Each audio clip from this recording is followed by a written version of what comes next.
Pregnancy ৩ মাসে তিয়াশা ডিভোর্সের সিদ্ধান্ত নিল। বাচ্চা পেটে থাকা অবস্থায় ডিভোর্স, এ কথাটা যেন মাথায় আকাশ ভেঙে পড়ার মতো শোনালো তার পরিবারের কাছে। সবাই বোঝালো গর্ভবতী অবস্থায় তালাক সম্ভব নয়, আরেকবার শরৎকে সুযোগ দিতে।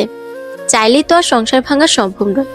একটা সংসার তিলে তিলে সবকিছু সহ্য করে ঘুরতে হয়, দুজনকে সাধ্যমতো ত্যাগ করে মানিয়ে চলতে হয়।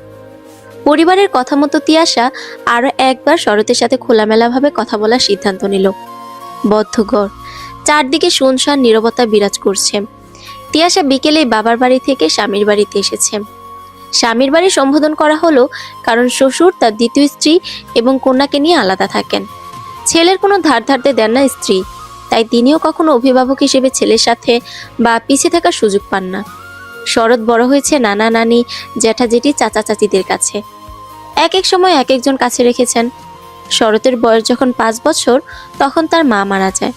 মৃত্যুটা অস্বাভাবিক ছিল না, সামান্য জ্বর হলো, জ্বরে কিছুদিন বিছানা সজ্জা, এত এত ডাক্তার দেখানো, ওষুধ খাওয়া, কিন্তু কিছুতেই কিছু হলো না।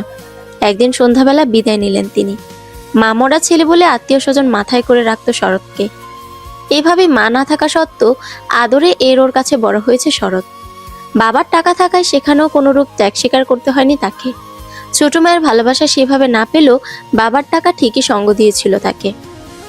শরৎ আর তিয়াশা পাশাপাশি বসে আছে। তিয়াশার নজর মেঝের দিকে নিবদ্ধ, আর শরতের ফোন স্ক্রিনে। তিয়াশাকে বেশ কিছুক্ষণ চুপ থাকতে দেখে ফোন স্ক্রিনে নজর নিবদ্ধ রেখে বলে উঠল, কিছু বলবে না কিভাবে চুপ করে বসে থাকবে? আমার হাতে এত সময় নেই, কিছু বলা থাকলে বলো, আর না বলা থাকলে সেটাও জানো। দীর্ঘশ্বাস ফেলল তিয়াশা। কিছুক্ষণ তবুও নীরব থেকে শুধালো, তোমার বোনের বিয়ে হলো না কেন? ছেলের বেতন যেন কত ছিল? শরৎ ফোন মুঠে শক্ত করে চেপে ধরল। সাথে সাথে মুখের রঙও যেন পরিবর্তন হলো খানিকটা। তেজি গলায় বলল, আবার বেতনে খোটা দিতে রয়েছে? তোমাকে তো বলেছে আমি যেমন আছি তেমনই থাকবো, কারোর জন্য আর এক্সট্রা প্যারা নিতে পারবো না। সবার মন রক্ষার দায় আমার নয়। আমার ৪,০০০ বেতনও তুমি থাকতে পারলে থাকো, আর না থাকতে পারলে বিদায় হও। আমি কারো হাতে পায়ে ধরে বেঁধে রাখতে পারবো না। তোমার যাওয়ার জন্য দরজা একদম খোলা। তাছাড়া সিদ্ধান্ত নিয়ে নিয়েছ, তাহলে বেরোতে কথা কেন? তিয়াশা মাথা বাঁকা করে শরতের দিকে তাকালো।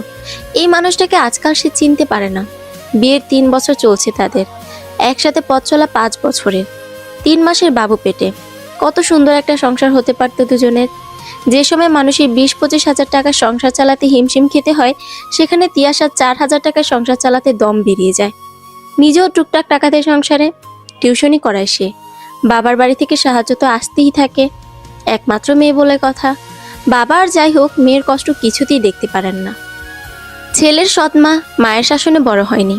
বিয়ের পর মেয়ে তার শাশুড়ির ভালোবাসা পাবে না ইত্যাদি ভেবে তিয়াশার বাড়ির মানুষ প্রথমে বিয়েতে অমত দিলেও তিয়াশার ভালোবাসার কাছে সবাইকে হার মানতে হয়েছিল। বয়স ১৮তেই কারো জীবনের সাথে জড়িয়ে নিয়েছিল সে নিজেকে। ব্যাস, তারপরই সব শখ বিসর্জন দিতে শুরু করলো নিজ ইচ্ছেতে। শরতের সাথে ভালো থাকতে কত কিই না করেছে সে। বিয়ের ৩ বছরের ১ বছর বাবার বাড়িতে থেকেছে, দ্বিতীয় বছর থেকে ৪,০০০ টাকা সংসার চলছে তার। শখ কি সেটা যেন সে ভুলতেই বসেছে। বাবা হাত খরচার জন্য টাকা দিল, সেটা সংসারে যোগ করতে হয় তাকে। এই মানুষটার সাথে ভালো থাকতে শখ ইচ্ছে বিসর্জন দিয়েছে সে। একটু ভালো থাকার জন্য শরৎকে অন্য কাজ করতে বলতে তিয়াশা। এইভাবে আর সংসার চালানো সম্ভব নয় তার পক্ষে। শরতের সেদিকে ভ্রুক্ষেপ নেই। তার একটাই কথা, সে আর কোনো কাজ করতে পারবে না। প্রয়োজনে ব্যাংকে টাকা রেখে সেটা দিয়ে চলবে। তিয়াশার বারবার মন ভেঙেছে। নীরবতা ভাঙল তিয়াশার। সে শরতের দিকে চেয়ে বলল, তুমি আমার বাড়িতে কথা দিয়েছিলে তুমি আমাকে ভালো রাখবে। শরৎ চকিতে জবাব দিল, যে মেয়ের চাহিদা বেশি তাকে কিভাবে ভালো রাখবো? আমার পক্ষে সম্ভব না। তিয়াশা নাক টেনে বলল, চাউলটাও আমার বাবা পাঠিয়ে দেয়। বিদ্যুৎ বিলের বাজারে ৪,০০০ টাকা চলে যায়। গ্যাস ফুরিয়ে গেলে চিন্তায় শেষ হতে হয়। বাইরে কখনো পছন্দের কোনো খাবার খেতে পারি না। অনলাইনে বা মার্কেটে কোনো ভালো জামা বা শাড়ি দেখলে মন খারাপ হয়ে যায়। ৩ বছরে তুমি আমাকে একটা ঈদেও কি ড্রেস দিতে পেরেছো? কোনো শাড়ি? কখনো একটা ফুল এনে ঘটা করে ভালোবাসি বলেছো? তোমার বংশের কোনো অনুষ্ঠান আয়োজনে আমাকে কেউ সম্মানের চোখে দেখেছে? তোমার ছোট মা আমি বাদে সবাইকে নিয়ে কত মজা করে, আমাকে দেখলে মুখ ফিরিয়ে নেয়। এত সব কেন হয়? কারণ তুমি উপার্জন করো না। তোমার বংশের বা আত্মীয় স্বজনের সবাই ভালো ভালো জায়গায় অবস্থান করছে, পরিবার নিয়ে ভালো আছে, আর তুমি? আমি কি? তিয়াশা শরতের চোখে চোখ রাখলো। তুমি আমার জীবনটা শেষ করে দিচ্ছ। এখন আমি মানিয়ে নিচ্ছি, 2 দিন পর যখন সদস্য আরেকজন বাড়বে তখন কি করব আমি? এত এত সমস্যার সমাধানও খুব সহজ। তুমি তোমার এলাকা থেকে বের হও, আর ভালো কোনো জব বা কিছু করার চেষ্টা করো, যেন আমাদের সংসারটা ভালোভাবে চলে। শরৎ কাট কাট করে জবাব দিল। আমার পক্ষে সম্ভব নয়। আমি এভাবে ঘুরে ফিরে খাবো। তোমার থাকার হলে থাকো, আর না থাকার হলে বেরিয়ে যাও। আমার সাথে থাকতে তোমার যেহেতু এতই সমস্যা, তাহলে সমস্যার সমাধান করে ফেলো, চলে যাও। তোমাকে আমার লাগবে না। আমার সাথে যে এভাবে থাকতে পারবে সেই আমার সাথে থাকবে। আমি তোমাকে ছাড়া থাকতে পারি না, কিছু ভাবতে পারি না, এইটারই সুযোগ তুমি নাও। ভারী গলায় বলল তিয়াশা। শরৎ আবারও ফোন স্ক্রিনে চোখ ডুবিয়ে বলল, সবাই সবাইকে ছাড়া থাকতে পারে। তুমি পারবে? অসম্ভব কিছুই না। দমে গেল তিয়াশা। তবে কি তার ভাবনাই সঠিক? শরৎ ভালোবাসা ভুলেছে? যে ছেলেটি একসময় তাকে হারানোর ভয়ে কাঁদতো, সে কিনে এভাবে দূর দূর করছে। ভেতরটা খালি খালি লাগছে তিয়াশার। বারবার দীর্ঘশ্বাস হচ্ছে তার। বুকের বাঁ পাশে খচখচানিটা বেড়েছে। চোখের পানি বাধা মানছে না। পাশে বসা মানুষটাকে আজ এত অচেনা কেন লাগছে তার? এই মানুষটাকে কি সে ভালোবেসে বিয়ে করেছিল? বিশ্বাস করতে কষ্ট হচ্ছে তার। মনে হচ্ছে এটা স্বপ্ন হোক, কেউ তাকে ঘুম থেকে ডেকে তুলুক। তিয়াশা হাতের উল্টো পাশ দিয়ে চোখটা মুছে নিল, নিচু গলায় বলল, আমি তোমাকে ভালোবাসি শরৎ, একটু তো আমাকে বোঝো। ভালোবাসি বলে এত অভাবে এত অসম্মানে রাখবে? একটু ভালো রাখো আমায়। আমিও তো তোমার সাথে কিছু না কিছু করছি, করার চেষ্টা করছি। উঠে দাঁড়ালো শরৎ, বলল, বন্ধুদের সাথে বের হতে হবে। আমার কথা মতো এভাবে থাকতে পারলে থাকো, নইলে ওই যে তোমার জন্য গুছিয়ে রাখা ব্যাগ, ওটা নিয়ে একটু তাড়াতাড়ি বের হও। আমার তাড়াতাড়ি বের হতে হবে। ওরা বারবার কল করছে। তিয়াশা শরতের দিকে তাকালো। শরতের বাম হাত নিজের হাতের মুঠোয় নিয়ে নিজের গালে ঠেকালো। চোখের পানি শরতের হাতে স্পর্শ করলো, তাতেও কোনো ভ্রুক্ষেপ নেই। তিয়াশা আলতো করে শরতের হাতে চুমু খেলো। কাঁদতে কাঁদতে বলল, আমাকে ছাড়া ভালো থেকো শরৎ, খুব ভালো থেকো। তুমি সব সময় আমার দোয়ায় থাকবে। তুমি আমার ভালোবাসায় ছিলে, থাকবে। শুধু আমি আর তোমার সাথে থাকতে পারবো না। তুমি আমাকে রাখলে না। শরৎ অন্যদিকে চেয়ে বলল। ভালোবাসা। তিয়াশা আর কিছু বলল না। শরতের হাত ছেড়ে উঠে দাঁড়ালো। চোখের পানি মুছে বলল, 20,000 টাকা ছেলের বেতন বলে বোনকে বিয়ে দিলে না, আর বউকে 4,000 টাকায় কিভাবে রাখতে চাও? আমিও তো মানুষ, আমারও শখ আহ্লাদ আছে, আমারও ভালো থাকতে ইচ্ছে করে। 3 মাসের বাচ্চা পেটে নিয়ে স্বামীর ঘর ছাড়তে বাধ্য হলো তিয়াশা। বাসা থেকে এক কাপড়ে বের হয়েছে সে। যদিও শরৎ শেষ উপকারটা করতে আলমারিতে তার যে টুকটাক জামা কাপড় ছিল সেগুলো ব্যাগে উঠিয়ে রেখেছিল আগেই, কিন্তু তিয়াশা সেগুলো নেয়নি। বাসা থেকে বের হওয়ার সাথে সাথে শরৎ দরজা লক করে তিয়াশার আগে আগে বেরিয়ে গিয়েছে। শরৎ বেরিয়ে যেতে সিঁড়িতে বসে পড়ল তিয়াশা। হাঁটুতে মাথা রেখে অঝরে বিনা বাধায় কাঁদলো অনেকটা সময়। এই মানুষটার সাথে কাটানো সুন্দর সুন্দর মুহূর্ত মনে পড়তেই দম বন্ধ হয়ে আসা শুরু করলো। মন যেন মস্তিষ্ককে শুধালো। যাকে ছাড়া একটা দিন বাবার বাড়িতে থাকতে পারিস না, তাকে ছাড়া সারা জীবন পার করার সিদ্ধান্ত কিভাবে নিতে পারছিস? তাকে ছাড়া থাকতে পারবি? ব্যক্তিগত পুরুষের বুকে অন্য কারো মাথা সহ্য করতে পারবি? সে যদি অন্য কাউকে বিয়ে করে, এই বাড়িতে নিয়ে আসবে, তোর ঘর বিছানা বর সবই সেই মেয়ের হবে। কারণে অকারণে তোর বরকে কেউ স্পর্শ করবে, আষ্টে পিষ্টে জড়িয়ে রাখবে। তোর বর তোকে যেভাবে যত্ন করতো ওভাবে অন্য কাউকে যত্ন করবে। আর কখনো হঠাৎ দুজন একসাথে তোর সামনে পড়ে গেলে সহ্য করতে পারবি তুই? মরে যাবি না? আর ভাবতে পারছে না তিয়াশা। শরীরটা বড্ড খারাপ লাগছে।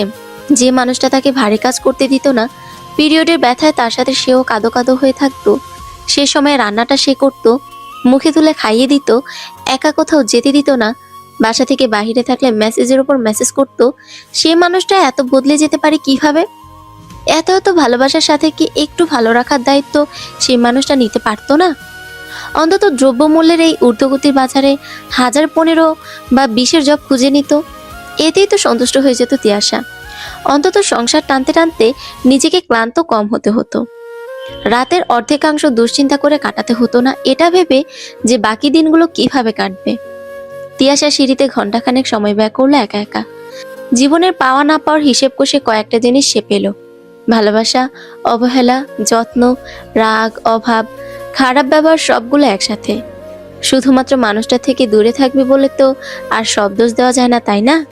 সেই পুরুষ তাকে এত ভালোবাসা দিয়েছে, সে গোটা জীবনে অন্য কাউকে তার জায়গা সে দিতে পারবে কিনা জানে না। তিয়াশার মনে একটাই আফসোস, ইস, মানুষটা যদি তাকে ভালোবাসার সাথে একটু ভালো রাখতো, দিনাতিপাতের দুশ্চিন্তা থেকে একটু মুক্তি দিত, প্রয়োজনে পাশাপাশি শখের দিকে একটু নজর দিত, হয়তো সংসারটা বেঁচে যেত। এত কিছুর মাঝে নিজেকে থেকে থেকে লোভীও মনে হয় তার। সে কি আসলেই বেশি চেয়ে ফেলেছে? চাহিদা আসলেই বেড়েছে? পরক্ষণেই ভাবে, এই সামান্য টাকায় আসলেই চলা সম্ভব? যেখানে একটা মেয়ের ভালো একটা জামা অথবা শাড়ির জন্যই 5,000 টাকা অনেক সময় যথেষ্ট নয়, সেখানে সে পুরো মাস কিভাবে চালাবে? শরৎ তো কোনো কাজও করতে চায় না, তিয়াশা তো কম বলেনি। শরৎ চায় শুয়ে বসে ঘুরে ফিরে খেতে, কিন্তু এভাবে তো সংসার চলে না। যে পৃথিবীতে আসছে তার দায়িত্ব তো নিতে হবে। তাকে ভালোভাবে বড় করতে না পারলে যে সে অনাগত সন্তানের কাছেই দোষী হয়ে থাকবে সে। তিয়াশা উঠে দাঁড়ালো। সিদ্ধান্ত এবার কঠিন হলো তার। ভালোবাসা নয়, ভালো থাকাকে প্রাধান্য দিতে হবে তার। ভালোবাসা নামক মরীচিকার পিছনে সে আর ছুটবে না। যাকে ভালোবেসে একটু ভালো সে থাকতে চেয়েছিল, সে নিজেই তো দূর দূর করছে, তাহলে সে কেন পড়ে থাকবে? যে বয়সে শখ ভালো থাকাকে প্রাধান্য দেওয়ার কথা, সেই বয়সে এত ত্যাগ স্বীকার সে কেন করবে? জীবনকে এভাবে এখানে থামিয়ে দিলে নিজেকেই তো সে কোনোদিন ক্ষমা করতে পারবে না। শরৎ এসে চায়ের স্টলে বসেছে, সাথে দুজন বন্ধু। গল্পগুজব ভালোই চলছিল সবার, তবে শরতের কেমন মনের ভেতরটা ভালো লাগছিল না। কয়েকদিন হলো তার মন আর শরীরটাও ভালো যাচ্ছে না। তিয়াশার প্রেগনেন্সি শুরু হওয়ার পর থেকেই অসুস্থ হচ্ছে বারবার। বাবার বাড়িতে থাকতে না চাইলেও সেখানে জোর করে রেখে দিয়েছিল শরৎ। দুজন দূরে থাকলে, আলাদা থাকলে বারবার নিজেদের মধ্যে অশান্তি শুরু হয়। তিয়াশার 2-1 দিন পরপরই নানা রকম কথা শুনতে হয় তার। কোনো শখ পূরণ হয় না, কিছু নিতে পারে না, এটা নাই ওটা নাই। শরতের রাগ অতিরিক্ত। তিয়াশা রাগ করলে সে রাগ না ভাঙিয়ে উল্টো রাগ করে থাকে, ইত্যাদি ইত্যাদি নানা কথা। এক কথা বারবার শুনতে ইচ্ছে করে না শরতের। ইচ্ছে করে 2 বা 1 দিন যোগাযোগ বন্ধ রাখতে চায়। তিয়াশার জন্য সেটাও হয় না। তাকে ফোনে না পেলে তার বন্ধুদের ফোন দেওয়া শুরু করে। শরৎ না পেরে কল করলে আবার সেই কান্নাকাটি। তাকে ছাড়া থাকতে পারে না, দম আটকে আসে, কথা না বলে থাকা সম্ভব নয়, সেই এক কথা। শরতের এসব শুনতে আর ভালো লাগে না। শরৎকে চায়ের কাপ হাতে চুপচাপ বসে থাকতে দেখে একজন সিগারেট এগিয়ে দিল। সিগারেট এগিয়ে দেওয়া দেখে পাশের জন হেসে বলল, বাপ, কাকে সিগারেট এগিয়ে দিচ্ছিস? সে তো বউকে কথা দিয়েছে সিগারেট খাবে না। হেসে একে অপরের গায়ের ওপর পড়ল দুজন। শরৎ বলে উঠল, তিয়াশা আমাকে ছেড়ে থাকার সাহস দেখিয়েছে, আজ বোঝাপড়া করতে এসেছিল। একজন শুধালো, কিসের বোঝাপড়া? এই যে, আমি যদি এলাকা থেকে বের না হই, ভালো বেতনের জব না করি, তাকে সুখে টাকায় টাকায় ডুবিয়ে না রাখে, তাহলে সে আমার সাথে থাকবে না। মেয়েরা লোভী হয় ভাই, এরা টাকা ছাড়া কিছু চোখে দেখে না, স্বার্থপর জাতেরা। পাশের জন ধমকে স্বরে বলে উঠল, ধুর বেটা, ওর বউ এমন না। আমি কোনো সময় শরৎকে দেখিনি বউয়ের জন্য কোনো দামি জিনিস তো দূরের কথা, কোনো কিছু কিনে দিতে। বিয়ের 3-4 বছর হলো মনে হয়, কোনো ভালো জামাও দেয় নাই। 2 বছর ধরে দেখি মেয়েটা একই বোরকা পরে বের হয়। আর দেবেই বা কেমনি? সংসার চালায় তো 4-5 হাজার টাকায়। এই টাকায় সংসার চলে? খাবেই বা কি আর পরাবেই বা কি? তাও যে ওর বউ এতদিন আছে, এটা তোর ভাগ্য। এ যুগে 4-5 হাজার টাকা একটা ভালো জুতো হয় না। আর এই শালায় সংসার চালাতে চায়। 2 দিন পর বাচ্চা হবে, তখন কি করবে? আমার তো মনে হয় ভাবি দেরি করেছে, আরো আগে চলে যাওয়া উচিত ছিল। বাচ্চা নেওয়াটা ঠিক হয় না, জীবনটাই না নষ্ট হয়ে যায়। মা আর বোন সারাদিন রাত তো ফুটানি করে বেড়ায়, আর শালা বউকে রাখে ফকিন্নির মতো। তোর কপাল এত ভালো, একটা মেয়ে জুটেছিল, তুই হারামজাদা রাখতে পারলি না।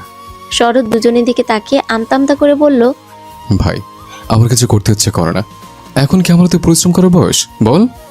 তাহলে পরের মেয়েটাকে আশা দিয়ে বিয়ে করলি কেন শালা? শরৎ ফের বলল, দূর, বাদ দে তো। ও আমার সাথে কথা না বলে আমাকে না দেখে থাকতে পারে না, ও কোথাও যাবে না। প্রথম বন্ধুটি এবার শরতের পিঠ চাপড়ে বলল, যতটুকু শুনলাম তাতে বুঝলাম মেয়েটা তোকে খুব ভালোবাসে, অন্য মেয়েদের মতো না। হেলাই করিস না তারে, কাজ কর, তাকে একটু ভালো করে রাখ, তোর ওই টাকা আসলে কিছু হয় না। শরৎ দুইজনকে থামিয়ে দিয়ে বলল, আরে থাম তো বল, তোর কলিজা আছে নাকি আমাকে ছেড়ে থাকার? অন্য সব জায়গায় বোর কথায় বর চলে, আর এখানে পুরোটাই উল্টা। আমি যা বলবো তাই। ও আমাকে অতিরিক্ত ভালোবাসে। আমাকে ছাড়া থাকার পক্ষে সম্ভবই না। তিয়াশা নিচতলায় নেমে এসে কি মনে করে আবার দোতলায় উঠল। বাসার সামনে প্রায় লাগোয়া আরেকটা বাসা। ল্যান্ডিংয়ে দাঁড়িয়ে সেই বাসার ব্যালকনির দিকে তাকিয়ে কাউকে ডাকতেই একটা মহিলা বেরিয়ে এলেন। তিয়াশা মৃদু হাসার চেষ্টা করলো, বলল, আন্টি, খাতার একটা পৃষ্ঠার কলম হবে? মহিলাটি জবাবে বলল, দাঁড়াও, দিচ্ছি। তিয়াশা মৃদু হেসে সম্মতি জানালো। তিয়াশা বাচ্চা পেটে নিয়ে স্বামীর সংসার ছেড়ে বাবার বাড়ি চলে এসেছে এমন খবর খুব বেশিক্ষণ চাপা রইল না। 2 দিনের মাথায় প্রতিবেশীদের মুখে মুখে বিষয়টা ছড়িয়ে পড়ল। কেউ দোষ দিল শরতের, আবার কেউ তিয়াশার। সবার সব কথা এক জায়গায় গিয়ে থামছে, আর সেটা হলো এই সময় কেউ সংসার ছেড়ে চলে আসে। কেউ কেউ তো মুখের উপর বলেই ফেললো, এই বংশের কোনো মেয়ের প্রথম বিয়ে টিকেছে যে তিয়াশা টিকবে? এই বাড়ি হোক আর বংশ হোক, সবগুলো মেয়েই তো প্রথম ঘর ছেড়েছে। একটা কপালেও আর বিয়ের স্বামী নিয়ে সংসার করার সৌভাগ্য হয়নি। তিয়াশাই বা বাঁচাবে কেন? 3-4 বছর টিকেছে, এই অনেক। আবার কেউ বলল, বাচ্চা পেটে না থাকলে তবু একটা ব্যবস্থা করা যেত। বউ চলে যাওয়া বা বউ মরে যাওয়া পুরুষের সাথে বিয়ে দিলে সংসার করতে পারত, কিন্তু এই অবস্থায় আর বিয়ে কিভাবে হবে? বাচ্চা হয়ে গেলে আরেক ঝামেলা। মানুষ করবে কে? তিয়াশাই যদি মানুষ করতে চায় তাহলে টাকা পয়সা কে দিবে? বাপেরও যে ধন সম্পদ আছে তাও তো না। ভাইয়ের টাকায় সংসার চলে। বাপেরও বয়স হচ্ছে, সারাক্ষণ দেখি অসুখে ভোগে। কদিন পর ছেলের বউ লাথি দিয়ে ফেলে না রাখে, তার উপর আবার তিয়াশা এসে হাজির। কে জানে কি হবে এই বাড়ির অবস্থা। তিয়াশা সবকিছুকে অবজ্ঞা করে পাত্তা না দিয়ে শরতের একটা ফোন কলের অপেক্ষায় আছে। গত 2 দিন শরৎ কোনো সিঙ্গেল ফোন কল বা মেসেজ করেনি। কথা বলার জন্য, একবার প্রিয় মানুষটার কণ্ঠস্বর শোনার জন্য, তার মুখে জান ডাক শোনার জন্য তিয়াশা ছটফট করছে। ভেতরটা জ্বলে পুড়ে যাচ্ছে। বারবার ফোনটা হাতে নিয়ে আগের মেসেজগুলো দেখছে। নিজে কল করতে গিয়েও ফিরে ফিরে আসছে। মনকে বোঝাচ্ছে এবার অন্তত নিজের মনের কাছে হেরে যাওয়া চলবে না। ভালোবাসলে দুজনই তো বেশি ছিল, তবে একজন কেন সেই ভালোবাসার জন্য সবকিছু সহ্য করবে? পুরুষ হয়ে কেন তার শখের নারীকে ভালো রাখার জন্য কিছু করবে না? কেন অভাবে অভাবে জরাজীর্ণ করে রাখবে? কেন অসম্মানে রাখবে? এগুলো তো কোনো সুপুরুষের লক্ষণ নয়। শরৎ যদি নিজের ভুল বুঝতে পেরে অলসতা ছেড়ে কাজ করার জন্য রাজি হয়, সে তবেই ফেরার কথা ভাববে, নচেত নোয়াকার না। মনকে বুঝিয়ে ফোন রেখে মানুষের মধ্যে গিয়ে একটু বসার চেষ্টা করে সে। একা থাকলে শুধুমাত্র শরৎকে নিয়েই ভাবতে হবে। বাহিরে বের হলে তবুও সবার সাথে কথাবার্তায় কিছু সময় কাটবে। তিয়াশা বাড়ি ফেরার পর মা ঠিকঠাক কথাবার্তা বলল, কাছে টেনে নিল। তিয়াশার বাড়ি ফেরা ভালো চোখে দেখেনি তার ভাইয়ের বউ আলো। একটা বারের জন্য ভালো করে কথা বলেনি সে তিয়াশার সাথে। উল্টো কথাবার্তা আর আচরণে বুঝিয়ে দিচ্ছে তিয়াশার এ বাড়িতে এভাবে আসা, থাকার সিদ্ধান্ত নেওয়া উচিত হয়নি। এই তো সকালেই রান্নার কাজে আলোকে হাতে হাতে একটু সাহায্য করতে গিয়েছিল তিয়াশা। যদিও তার এখন ভারী কাজ করা নিষেধ, তবুও ভেবেছিল হালকা কাজগুলো সে করে দেবে। আলো ইচ্ছে করে বলে বসলো, তোমার ভাই রাতে চাউলের বস্তা নিয়ে এসেছে, ছোট বস্তাটা একটু রান্না করে এনে রাখো, পারবে তো নাকি? চলো, না হয় আমি ধরি সাথে। তিয়াশা কিছুক্ষণ চুপ রইল। একটা দীর্ঘশ্বাস ফেলে পেটে আলতো স্পর্শে হাত বুলিয়ে আলোর দিকে ফিরে বলল, চলুন। তিয়াশা চাউলের বস্তার এক পাশ ধরতেই বুঝতে পারলো আলো ইচ্ছে করে তার দিকে ভর বেশি রেখেছে। সে তবুও হাসি মুখে কাজে মন দিল। মেয়েকে ভারী বস্তা তুলতে দেখে মা কুলসুম বেগম দৌড়ে এলেন। হাত থেকে বস্তা ছাড়িয়ে নিজের কোমরে তুলে নিয়ে বলে উঠলেন, সংসার তো শেষ হলো, এখন কি জীবনটাও শেষ করতে চাইছিস হতচ্ছাড়ি? তোকে না নিষেধ করেছি ভারী কোনো কাজ করবি না? আমার কথা কি একটুও শুনবি না তুই? বাড়ির একটা মানুষও আমার কথা শোনে না বলে কি তুইও সবার সাথে পাল্লা দিবি?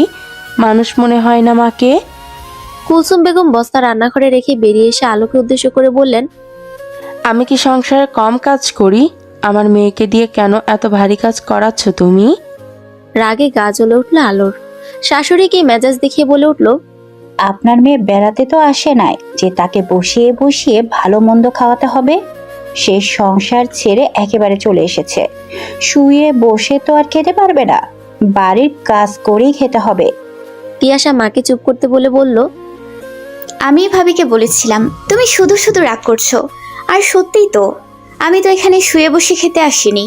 কখনো বসে বসে খেতে হবে এমন ভাবনাও ছিল না। মেয়ে হয়ে জন্মেছি, কাজ তো করতেই হবে। তিয়াশার কথায় মুখ বাঁকিয়ে রান্নাঘরের দিকে চলে গেল আলো। কুলসুম বেগম মেয়ের দিকে এগিয়ে এসে মাথায় হাত রেখে বললেন, ভালো মানুষের কপালেই কেন এত কষ্ট রে মা? ছোটবেলা থেকে নিজের বাবার কাছে বা আমার কাছে কখনো জিদ করে কিছু চাসনি নিসনি। স্বামীর ঘরেও সেরকম কখনো নিজের কোনো শখ পূরণ করতে দেখলাম না। সংসার করে গেলি, তবুও কি এমন হতে হয়? চোখ দুটো ছলছল করে উঠল তিয়াশার। ঢোক গিলে মাথা নিচু করে বলল, যার চাহিদা যত কম সে পায়ও তত কম। ছোটবেলা থেকে যদি জোর করে এটা ওটা নেওয়ার অভ্যাস আর পাওয়ার অভ্যাস থাকতো, তাহলে হয়তো কখনো পাওয়ার খাতায় শূন্য থাকতো না মা। কুলসুম বেগম মেয়ের চোখ মুছে দিয়ে বললেন, তোর সব কষ্ট আমার হোক মা, আমি আর তোর এই দশা দেখতে পারছি না। শরৎ যদি তোকে একটু বুঝতো। তিয়াশা জোরপূর্বক তার ছেলের হাসি হাসল। মনে পড়ল বাড়ি ছেড়ে চলে আসার 2 দিন শেষ হয়ে 3 দিন হতে চলল।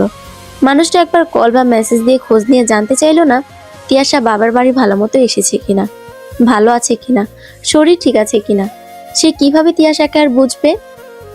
সে বিড়বিড় করে বলে উঠল, যদি একটু বুঝতো, একটুখানি বুঝতো, তাহলে এত কষ্ট পেতে হতো না। যদি একটু সে আমাকে বুঝতো, একটুখানি বুঝতো।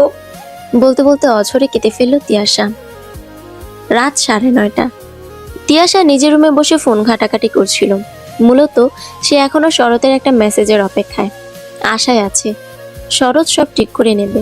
কিন্তু সেটা কি আদৌ হওয়ার? যে ছেলে ছোটবেলা থেকে অতি আদরে মানুষ হয়েছে, কখনো কোনো কাজ করতে হয়নি, মুখের সামনে খাবার চলে এসেছে, যখন যা চেয়েছে তাই দিয়েছে বাবা, এমনও দিন গিয়েছে যে একদিন 20-30 হাজার টাকা খরচ করে ফেলেছে, সে কিভাবে পরিশ্রম করবে? শরতের আগে নেশা করার অভ্যেসটাও ছিল। ও সবাই প্রতিদিন হাজার হাজার টাকা উড়িয়েছে। এখন কাজ করে না, টাকা পায় না, উড়াতে পারে না। এসবের জন্য হয়তো মেজাজ আরো খিটখিটে হয়ে থাকে। তিয়াশা 3 বছরে একটাই আশা বুক চেপে ভালোবেসে গিয়েছে, হয়তো নেশা ছাড়ার মতো বাকি সব খারাপ কাজ ছেড়ে শরৎ সংসারী হবে। কিন্তু তিয়াশাকে ভুল প্রমাণিত করলো মানুষটা। বুঝিয়ে দিল পুরুষ প্রেমিকার কথা শোনে, স্ত্রীর না। ফোনটা রেখে খাটে হেলান দিয়ে ওপরের দিকে মুখ করে চোখ বন্ধ করে চুপচাপ বসেছিল তিয়াশা। দরজার শব্দ হতেই সেদিকে তাকালো সে। কুলসুম বেগম দাঁড়িয়ে আছেন।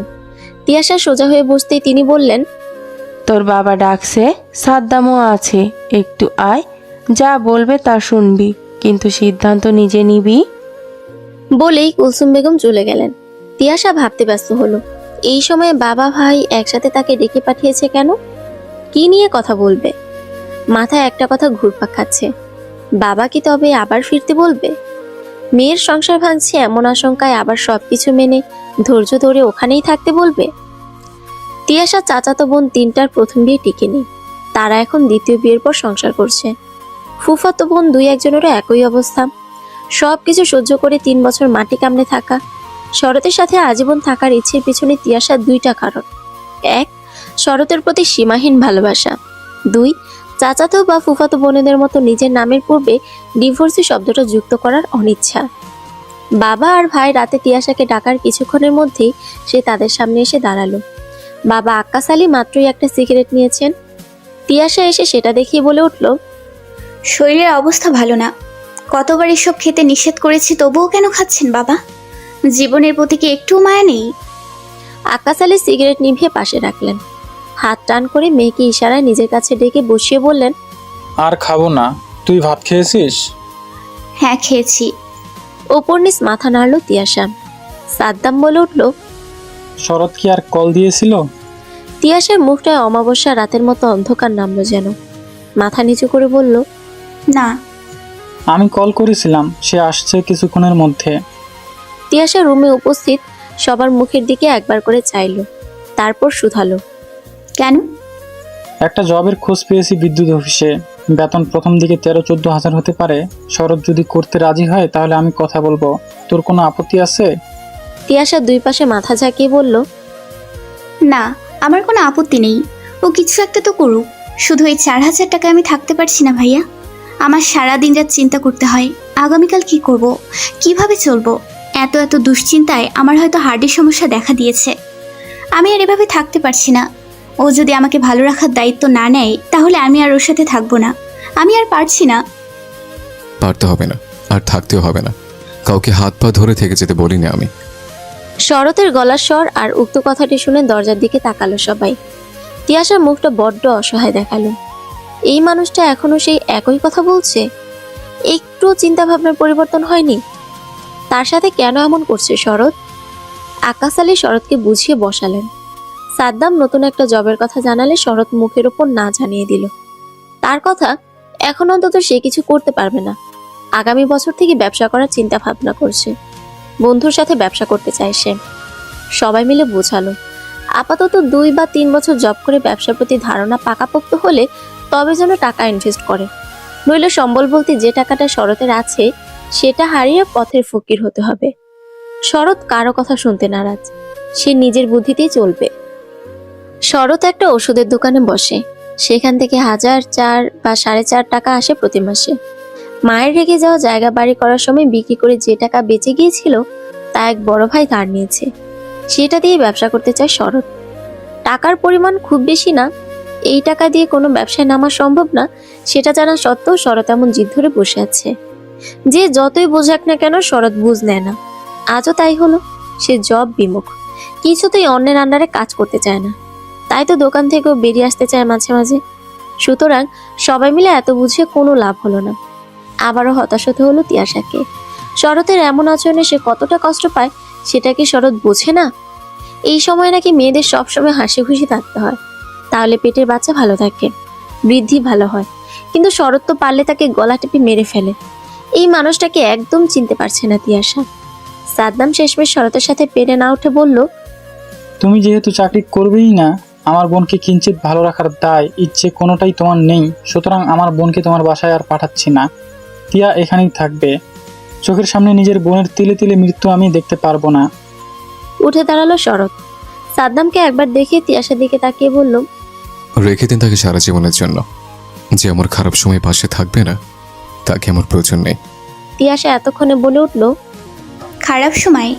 এত সুযোগ পেয়ে নিজেই কিছু করতে চাও না আর বলছো এটা তোমার খারাপ সময়? আমারই ভুল। আমি 3টা বছর অপেক্ষা করেছি তোমাকে আমার মনের মতো তৈরি করার, পারিনি। কারণ কাউকে ভালোবাসলে তবেই নিজের মধ্যে পরিবর্তন আসে। তুমি তো বাসনি, আমিই বোকা। শেষমেশ আমি হেরে গেলাম। আমার কথা, আমার বাচ্চার কথা ভাবার দায় যেহেতু তোমার নেই, সুতরাং আমি এখন সবার সামনে দাঁড়িয়ে বলছি শরৎকেও আমার প্রয়োজন নেই। সেদিনের আলাপচারিতা তর্ক বিতর্কের পর শরৎ আর তিয়াশা দেখা হওয়া তো দূর, তাদের মধ্যে মুঠোফোনের যোগাযোগটুকু আর হয়ে ওঠেনি। যদিও তিয়াশা মুখে মুখে যাই বলুক না কেন, সে এখনো চায় শরৎ নিজেকে এবং নিজের চিন্তাধারাকে পরিবর্তন করে আবার তার কাছে ফিরে আসুক। তবে মাঝে মধ্যে নিজের জন্য খুব করুণা হয় তিয়াশার। সে কেন স্বার্থপরতার এই দুনিয়ায় একটা মানুষকে এত ভালোবাসতে গেল? সে এখন চায় তার মতো করে কেউ জীবনসঙ্গীকে ভালো না বাসুক। মানুষ যে ভালোবাসার দাম দিতে চায় না। তিয়াশা বাড়ির কাছে একটা ডাক্তারের চেম্বারে জব নিয়েছে। রোগী সিরিয়াল রাখা, প্রেশার, ওজন মাপা এবং ডাক্তারের নিকট পৌঁছে দেওয়া তার কাজ। বেতন 7,500 টাকা। ওখান থেকে বলা হয়েছে তিয়াশা যদি ভালোভাবে কাজ করতে পারে তাহলে তার পড়াশোনা অনুযায়ী কাজ দিয়ে বেতন 6 মাস বা 1 বছর পর বাড়িয়ে দেওয়া হবে। ততদিনে তিয়াশা বাচ্চাটাও দুনিয়া চলে আসবে। তিয়াশা মূলত কিছু টাকা এবং নিজে সুস্থ থাকতে কাজে যোগ দিয়েছে। ডাক্তারের আশেপাশে থাকলে নিজের কোনো অসুস্থতায় সে অন্যদের চেয়ে কমে চিকিৎসা নিতে পারবে বলেই সে আশাবাদী। তাছাড়া বাড়িতে ভাইয়ের বউয়ের কালো মুখ তো দেখতে হবে না। নিজের ভরণ পোষণের দায়িত্ব আপাতত সে নিজেই নিতে পারবে। জমানো যা টাকা ছিল তা দিয়ে মাঠে ফসলি ক্ষেত নিয়েছে সে চাষাবাদের জন্য। পরিপূর্ণ সাহায্যে সে বাবা আর ভাইয়ের কাছে পেয়েছে। তিয়াশার ধারণা যে টাকা খরচ হয়েছে আগামী বছর তার 3 গুণ টাকা সে জমাতে পারবে। নভেম্বর মাস, চারদিকে ঘন কুয়াশা, ভারী শীত। বাবার বাড়িতে আসার 2 মাস কেটে গিয়েছে তিয়াশার। এই 2 মাসে নিজের এবং নিজের চারপাশের অনেক পরিবর্তন দেখতে পেয়েছে তিয়াশা। প্রচন্ড গরম থেকে প্রকৃতি যেমন দারুণ শীতল রূপ নিয়েছে, সেরকম চারপাশের মানুষের কথাও কমতে শুরু করেছে। তিয়াশা আজকাল একটু স্বস্তির নিঃশ্বাস নিতে পারে। তবে কাজ থেকে বাড়ি ফিরলেই আলোর বাজে ব্যবহার আর শরতের অভাব এখনো ঠিক আগের মতো অনুভব করতে হয় তিয়াশার। শরতের কথা মনে পড়লেই এখনো ভীষণ কান্না পায় তিয়াশার। পেটে হাত বুলিয়ে নিজে নিজে বলে ওঠে, তোর বাবা রাগ করেছে আমাদের ওপর। এতগুলো দিন হয়ে গেল একটা খোঁজ নিল না আমাদের। তুই আমার কোলে যখন আসবি তখন কিন্তু আমার অনেক অনেক অভিযোগ তোকে জানাবো আমি। তুই কিন্তু মায়ের পক্ষ নিয়ে বাবাকে খুব করে বকে দিবি। সংসার ছেড়ে চলে আসার 2 মাস পর শ্বশুরের কল রিসিভ করলো তিয়াশা। এর পূর্বে সব মিলিয়ে 3-4 দিন কল এসেছে তার ফোনে। বাবাকে আগে থেকে নিষেধ করে দিয়েছিল তার শ্বশুর কল করলে যেন রিসিভ না করে। তিয়াশা চেম্বারেই ছিল, ব্রেক টাইম চলছে। নিজের জন্য বরাদ্দকৃত ছোট জায়গাটায় গিয়ে বসেছিল। ফোন স্ক্রিনে গোটা অক্ষরে লেখা বাবা। দেখে এক মুহূর্তের জন্য নিজের বাবা ভেবে ভুল করে কল রিসিভ করেছে সে। কল রিসিভ হতেই ওপাশ থেকে ভরাট বয়স্ক পুরুষালী গলায় তিয়াশার শ্বশুর বলে উঠল, কি হয়েছে তোমাদের? ফোন দিলে রিসিভ কেন করো না? তোমার বাবাকেও পাওয়া যায় না। তুমি নাকি বাবার বাড়িতে আসো রাগ করে। আমার ছেলেটা কি খায় না খায়, কেমন আছে সে খোঁজ খবর রাখো তুমি? তিয়াশা ঠান্ডা মেজাজের মানুষ। নিজের কোনো কথায় কেউ যদি কখনো কষ্ট পেয়ে যায়, সেই সংকোচে নিজের মধ্যে সব খারাপ লাগা চেপে রেখেছে সে। বলার বা প্রতিবাদ করার মতো অনেক সুযোগ পেলেও এ যাবৎ সব সহ্য করে নিয়েছে। আজ সে সেটা করতে পারল না। শরতের বাবার কথা যেন গায়ে সূচের মতো বিঁধল। তার ছেলের ভালো মন্দ, খাওয়া দাওয়া, ভালো রাখা, এসবের দায়িত্ব কি শুধু তিয়াশার? শরতের কোনো দায়িত্ব নেই? বা শ্বশুর হিসেবে ওনার কোনো দায়িত্ব ছিল না? তিয়াশা একটা দীর্ঘশ্বাস ফেলল, মৃদু ও ধারালো গলায় বলল, বাবা, আপনি যেমন আপনার সন্তানের চিন্তা করছেন, সেরকম আমিও আমার সন্তানের চিন্তা করে আপনার ছেলেকে ছেড়ে চলে এসেছি। আপনার ছেলের শূন্য পকেটে আমি আমার 3টা বছর কাটিয়েছি, আর সম্ভব হচ্ছিল না। আমি আমার হবু সন্তানকে অনিশ্চয়তার মধ্যে জন্ম দিতে চাই না। মানে কি কি বলতেছো তুমি? সংসার চলছে না মানে? আমাকে জানাওনি কেন? তিয়াশা তাচ্ছিলের হাসি হাসল, বলল, আপনি জানেন না বাবা? আপনাকে জানানো হয়নি বলছেন? আপনার ছেলে 4000 টাকায় সংসার চালায়, এটা আপনি জানেন না? মানুষ তো তোমরা দুজন। বাবা, আপনিও কখনো আপনার ছেলেকে সাহায্য করেননি, কোনো পথ বলে দেননি। আমাদেরই তো সংসার চলে না রে মা, তোমাদের কিভাবে সাহায্য করব? তাছাড়া তুমিও তো টিউশনি করাচ্ছিলে, দুজনে চলে যাচ্ছিল, সমস্যা কি হলো এখন? শব্দ করে হেসে উঠল তিয়াশা। বাবা রিটায়ার্ডের পর আপনার বেতন আসে 22 থেকে 25,000। আপনারা 3জন সদস্য, আপনাদেরই নাকি এই টাকায় সংসার চালাতে হিমশিম খেতে হয়। তাহলে আপনাদের থেকে আমরা শুধু একজন কম, সে একজনও কয়েকদিন পর হয়ে যাবে। ধরতে গেলে বাচ্চার খরচ আরও বেশি। তাহলে আমি আপনার বেতনের 6 ভাগের 1 ভাগ টাকায় কিভাবে চলবো? আপনার ছেলে কিছু করেই না ধরতে গেলে। একজন পুরুষ যদি একটা নারীকে ভালোবাসে, তাহলে তার প্রথম কাজ ভালোবাসার মানুষকে ভালো রাখা। আপনার ছেলে আমাকে ভালোবাসলে এই 3-3.5 বছর অন্তত আমার কথা ভেবে কঠোর পরিশ্রম করত, আমাকে ভালো রাখতো। কিন্তু সে তো নিজেকে ভালোবাসে। তাছাড়া আপনি আপনার মেয়েকে 20,000 বেতনের চাকরি করা ছেলের হাতে তুলে দেননি, আপনার মেয়ে এই টাকায় চলতে পারবে না বলে। আর আপনার ছেলে আরেকজনের মেয়েকে 4,000-এ ভালো রাখতে চাই কিভাবে? আমাকে একটু বলবেন? আপনি এসব না দেখে ফোন করে আমাকে বলছেন ছেলের ভালো মন্দ দেখতে। দুঃখিত বাবা, আমি পারবো না। আপনি আপনার সন্তানের ভালো দেখুন, আর আমি আমার সন্তানের। তিয়াশা ফের বলে উঠল, আপনার ছেলে আমাকে কি দিতে পেরেছে বলুন তো বাবা? খাবার, জামা কাপড়েও সে আমাকে ভালো রাখতে পারেনি, সকালাত পূরণ করতে পারেনি, আবার একটা ভালো পরিবারও দিতে পারেনি। বিয়ের সময় তার ছোট মার বোনের কত ভালো ব্যবহার, আর বিয়ের পর একটা দিন আমাকে কাছে টেনে নিয়েছে। আমাকে দেখিয়ে দেখিয়ে অন্যের ছেলের বউদের ভালোবাসে, হাসাহাসি করে। আমি কি দোষ করেছি বলুন তো? আর আপনি সম্পর্ক ঠিক করতে আমাকে বারবার মাপ চাইতে বলেছেন। আসলে আমার কোন ভুলের জন্য আপনি বারবার মাপ চাইতে বলেছেন বলতে পারবেন? আপনি নিজে কখনো আমার ভুল দেখেছেন? আমি তবুও একটা ভালো পরিবার পেতে বারবার মাথা নত করেছি। আমি কিছু পাইনি বাবা, আমিও মানুষ, আমারও সহ্যের সীমা আছে। আমি নিজেকে আর কারো কাছে ছোট করতে পারবো না, না আপনার বউ মেয়ের কাছে, আর না আপনার ছেলের কাছে। আপনার ছেলেকে ভালোবেসে বিশ্বাস করে যে কষ্ট পেয়েছি, সেটা আমার কাছেই থাকুক। আমি আর পিছু ফিরে তাকাতে চাই না। শরৎ একটু নিজের মতো থেকে দেখুক, ও আজ হোক কাল হোক বুঝতে নিশ্চয়ই পারবে। আল্লাহর পর এই দুনিয়ায় আমি ছাড়া ওর কেউ ছিল না, আপনিও না। ওপাশ থেকে অবাক মিশ্রিত কণ্ঠে প্রশ্ন ভেসে এলো। আমিও না। তিয়াশা জবাব দিল, না, আপনিও না। আপনার স্ত্রী কোনোদিন আপনার ছেলের জন্য 2 পয়সা খরচ করতে দেবে? পারবেন আপনার মেয়ে আর বইয়ের কথার বাইরে গিয়ে ছেলের পাশে দাঁড়াতে? ওপাশে থেকে আর কোনো জবাব এলো না। তিয়াশা হাসলো, ফের বলল, পারবেন না বাবা। শরতের জন্য আমি ছাড়া কেউ ছিল না, এই কথা সে বুঝতেই পারলো না। ওই যে দাঁত থাকতে দাঁতের মর্ম বোঝে না মানুষ, এমন ব্যাপারটা শরতের ক্ষেত্রেও বুঝবে, খুব তাড়াতাড়ি বুঝবে। শুনেছি শখের বাইক বিক্রি করে সেই টাকায় দিন পার করছে, কিন্তু সেটা কতদিন? বাইক, জমানো টাকা, বাড়ি, এগুলোও যদি বিক্রি করে তবে কতদিন চলবে আপনার ছেলে? তারপর কেঁদে কোনো রাস্তা চোখে দেখবে না। এসব তার সাথে হোক এটা আমি চাই না। আমি চাই ও ইনকাম করুক, পরিশ্রম করুক, কিন্তু আমার মতো স্বস্তির জায়গা তার না হোক। প্রতিটা মিনিট, প্রতিটা সেকেন্ড ওকে বুঝিয়ে দেব তিয়াশা একজনই ছিল, একজনই। তিয়াশা নিজ থেকে ফোনটা কাটলো। হয়তো অসভ্যতার পরিচয় পেল কিছুটা, কিন্তু এতে এখন তার যায় আসে না। আজকাল মানুষের কথা আর ব্যবহার সহ্য করতে করতে আর চুপ থাকতে ইচ্ছে করে না। এজন্যই আলোর সাথে আগে ঝামেলা না হলো, এখন টুকটাক হয়। তিয়াশা আলোর একটা কথাও আর ছেড়ে দেয় না।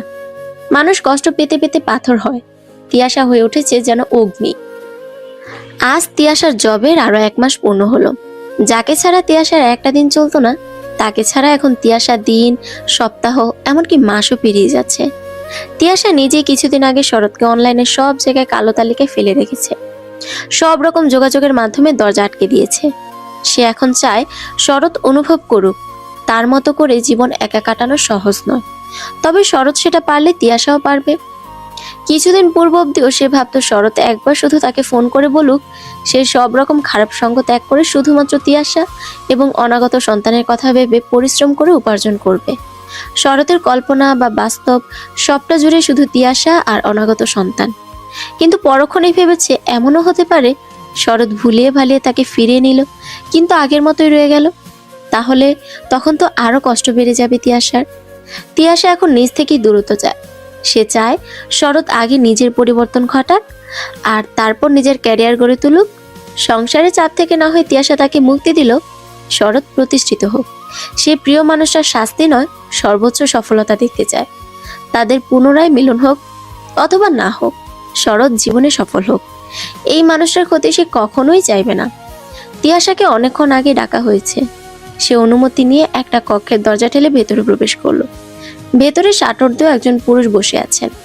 তিয়াশাকে ভেতরে আসতে দেখে মৃদু হেসে বলল, এসো এসো, বসো এখানে। শরীর কেমন তোমার? তিয়াশা গিয়ে সামনের চেয়ারটায় বসলো। মৃদু হেসে বলল, জি স্যার, আলহামদুলিল্লাহ সুস্থ আছি। লোকটা টেবিলের ড্রয়ার থেকে 10,000 টাকা বের করে তিয়াশার দিকে এগিয়ে দিয়ে বলল, এটা তোমার পারিশ্রমিক এবং আমার পক্ষ থেকে সামান্য উপহার। আগামী মাস থেকে তোমার বেতন 8 করা হলো। এবার যে বাড়তি টাকা পেলে সেটা দিয়ে ফল কিনে খাবে। তিয়াশা হেসে টাকাগুলো নিল। সামনে বসা মানুষের প্রতি কৃতজ্ঞতার চোখ দুটো ছলছল করে উঠল। নিজের ফল কেনা পরের কথা তিয়াশা সিদ্ধান্ত নিল এবার বাবাকে পাঞ্জাবি এবং মাকে শাড়ি উপহার দেবে। বাড়ি ফেরার সময় কিনে নিয়ে যাবে, বাকি টাকা জমিয়ে রাখবে। সামনে বিপদ হতেই পারে, আর তখন টাকা প্রয়োজন হলে কোথায় হাত পাতবে সে? ভাইয়ের কাছে? ভাবি যে ইহজন্মেও টাকা খরচ করতে দেবে না। এত ভালো ভাগ্য যে তিয়াশার না। তিয়াশা মনে মনে ভাবলো, বাবা মা উপহার পেয়ে নিশ্চয়ই খুব খুশি হবে। কখনো তো তিয়াশা বাবা মাকে কিছু দিতে পারেনি। প্রথম নতুন কিছু উপলব্ধি করতে চলেছে সে। মা বাবার হাসি মুখ কল্পনা করতেই ভেতরটা শীতল হয়ে এলো তার। মা বাবার জন্য নতুন পাঞ্জাবি শাড়ি কিনে অনেকক্ষণ আগেই বাড়ির উদ্দেশ্যে রওনা দিয়েছে তিয়াশা।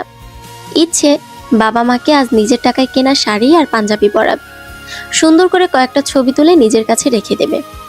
পরবর্তীতে অনেক দামি কিছু দিলেও আজকের মতো অনুভূতি সৃষ্টি তো হবে না, তাই আজকেরটা ক্যামেরা বন্দি করে রাখতে চায় সে। সকালে চেম্বারে যাওয়ার সময় ভাবির সাথে টুকটাক কথা কাটাকাটি হয়েছিল আলোর, তাই সম্পর্কটা মোটামুটি ঠিক করতে কম দামের মধ্যে আলোর জন্য সুতির 3 পিস নিয়ে এসেছে সে।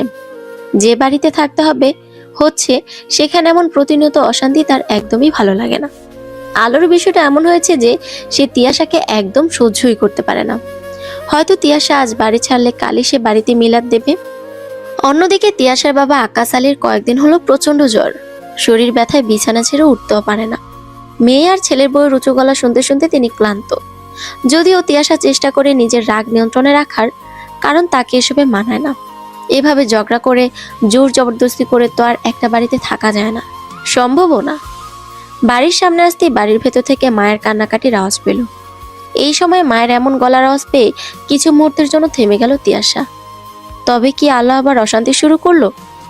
এ বাড়িতে এখন শুধু তিয়াশাকে কেন্দ্র করে অশান্তি হয়। তিয়াশার এসব আর ভালো লাগে না, দম বন্ধ হয়ে আসে। সময় সময় ভাবে সব ছেড়ে ছুড়ে অচেনা কোনো জায়গায় চলে যাবে, যেখানে কেউ তাকে সেভাবে চিনবে না, অতীত নিয়ে খোঁচাবে না, তাকে অসহ্যকর মনে হবে না। একটু শান্তি চাই তিয়াশা। কবে মিলবে কে জানে। সুখ শান্তি যে আজকাল ডুমুরের ফুল মনে হয় তিয়াশার কাছে। শুধুমাত্র পেটের বাচ্চাটার জন্য কত কিছু সহ্য করতে হচ্ছে তাকে। হাতে বাবা মা ভাবির জন্য উপহার নিয়ে বাড়ির ভেতরে প্রবেশ করলো তিয়াশা। দূরে মায়ের রুমের দিকে কয়েকজন মহিলাকে দেখতে পেল সে। আজ বাড়ির পরিবেশ বেশি খারাপ হয়েছিল নাকি যে পাড়া থেকে মানুষ চলে এসেছে? কি নিয়ে ঝগড়া হলো আজ? প্রশ্ন জাগলো তিয়াশার মনে। মায়ের রুমের দিকে এগিয়ে গেল সে। দরজার সামনেই আলো দাঁড়িয়ে আছে। তিয়াশাকে দেখা মাত্র হাতের উল্টো পাশে চোখ মুছে বলে উঠল, এই যে রাক্ষসী চলে এসেছে। যবে থেকে এই বাড়িতে এসেছে তবে থেকেই বাড়ির শান্তি বিদায় নিয়েছে, আর আজ তো আমার শ্বশুরে বিদায় নিল। এই মেয়েটা সারা বাড়ির মানুষকে চিন্তায় ফেলে নিজে উঠছে। এদিকে ওনার বাবা মরেছে, আর উনি শপিং করে রাত করে বাসায় ফিরছেন। আলোর কথায় পায়ের নিচে থেকে যেন জমিনের মাটি সরে গেল মুহূর্তের মধ্যে। হাতের শপিং ব্যাগগুলো ধপ করে মেঝেতে পড়ে গেল। মুখে অবাক, ভয় আর কষ্ট মিশ্রিত চাহনি। আলোর দিকে অস্বাভাবিকভাবে চেয়ে বলে উঠল, বাবা বাবা বাবা মারা গেছে মানে? পাশে থেকে একজন বলে উঠল, তোর বাপের জ্বর আর শরীর খারাপ বেড়েছিল। সন্ধ্যার আগে হাসপাতালে নেওয়া হলে ডাক্তার জানায় ডেঙ্গু হয়েছে। চিকিৎসা শুরুর আগেই গেল বেচারা। পুরো শরীর যেন কেঁপে উঠল তিয়াশার। শরীরের ভার সহ্য করতে না পেরে পিছিয়ে গেল 2 কদম। কেঁদে উঠে বলল, তোমরা জানাওনি কেন আমাকে? আমার বাবা কই? আলো বলে উঠল, আপনাকে জানানোর চেষ্টা করা হয়নি। আপনার তো ফোন বন্ধ করে চাকরি করতে হয়। তিয়াশার খেয়াল হলো ফোনটা তখন হাত থেকে আচমকা পড়ে বন্ধ হয়ে গিয়েছিল। এরপর আর অন করতে পারেনি সে। এই সময় এসব নিয়ে আলোর সাথে কথা বলতে ইচ্ছে করছে না তার। ছুটে গেল সে মায়ের কাছে। মাকে জড়িয়ে ধরে চিৎকার করে ইচ্ছে মতো কাঁদল সে। এই অসময়ে বাবার হাতটা যে খুব করে মাথার উপর থাকতে হতো। বাবার দেওয়া সাহস প্রয়োজন হতো। বাবা কেন মেয়েকে এই পরিস্থিতিতে ফেলে পালিয়ে গেল? বিভিন্ন কথা বলে বিলাপ করে কাঁদতে থাকলো তিয়াশা। কিছুক্ষণের মধ্যে বাড়ি ভর্তি হয়ে গেল মানুষ দিয়ে। প্রতিবেশী সহ কাছে পিঠের আত্মীয় স্বজন এসে উপস্থিত হয়েছে। হাসপাতাল থেকে আক্কাস আলীর মৃতদেহ আনা হলো। বাবাকে আনা হয়েছে শুনে সব ছেড়ে ছুড়ে বাবাকে গাড়ি থেকে নামিয়ে রাখা বাড়ির সামনের ঘরে দৌড়ে গেল তিয়াশা। অঝরে কাঁদতে থাকলো সে। তিয়াশা জোরে চিৎকার করে বলে উঠল, বাবা, এমন পরিস্থিতিতে আপনি আমাকে ফেলে আগে আগে কেন চলে গেলেন বাবা? এখন যে আপনাকে আমার বড্ড প্রয়োজন ছিল। আপনার ভরসার হাতটা আমার মাথার উপর থাকতে হতো। এখন তো এই সমাজ আর সমাজের মানুষ আমাকে চিল শকুনের মতো খুবলে খুবলে খাবে বাবা। আমি তো একটু ভালোভাবে বাঁচতে যাচ্ছিলাম, সেটা যে এখন আরও কয়েক গুণ কঠিন হয়ে গেল। বাবা, আপনি কেন চলে গেলেন? আল্লাহকে বলতে পারলেন না? আপনার মেয়েটা বড্ড একা আর অসহায়। আপনার মেয়ের যে আপনাকে খুব করে প্রয়োজন ছিল বাবা। পাশে থাকা মহিলাগুলো তিয়াশাকে টেনে দূরে নিয়ে এলো। তাকে বোঝালো এই সময় নিজেরা তো ভেঙে পড়লে চলবে না। মাকে তো তাকেই সামলাতে হবে। তার মাঝে জীবনের সবচেয়ে বড় সম্পদ হারালো। একটা নারীর জীবনে স্বামীর চেয়ে আপন যে আর কেউ হয় না। কুলসুম বেগম আজ সেই সবচেয়ে আপন মানুষটাকে খোয়ালো। কুলসুম বেগম বাড়ির এক কোণে বসে ফুফিয়ে ফুফিয়ে কাঁদছে। পাশেই বাবার খাটিয়ার দিকে এক পলকে চেয়ে আছে তিয়াশা। মায়ের মাথাটা তার কাঁধে রাখা। আজ মায়ের ভারটাও সহ্য করতে পারছে না তিয়াশা। বাবার খাটিয়ার দিকে চেয়ে শব্দহীনভাবে অঝরে কেঁদেই চলছে। রাত অনেক হতে চলল। সাদ্দাম সহ বড়রা সিদ্ধান্ত নিয়েছে রাত 11:30টার মধ্যে কবরস্থ করার। সেই হিসেবে আক্কাস আলীর মৃতদেহ বাড়ির আনার পরই গোসল করানো সহ অন্যান্য কাজগুলো করে নেওয়া হয়েছে। কবর খননও প্রায় শেষ। সবকিছুর ব্যবস্থা করা হয়েছে। এখন শুধু সময় মতো কবরস্থানে নিয়ে যেতে হবে। আজ তিয়াশার বাবার মৃত্যুর খবর শুনে শরৎ এবং তার বাবা এসেছে। প্রথম থেকে বিভিন্ন প্রয়োজনে নিজেদের সম্পৃক্ত করেছে। শরৎ কাজের ফাঁকে এবং এরোর সাথে কথা বলার মাঝে দূরে বসে থাকা তিয়াশাকে বারবার দেখছে। টানা কতগুলো দিন সেই মানুষটাকে দেখে না, ছোঁয় না, ভালোবেসে বুকে জড়িয়ে নেয় না। শরতের অন্যান্য পুরুষের মতো স্ত্রীর রাগ অভিমান কমানোর অভ্যেস নেই।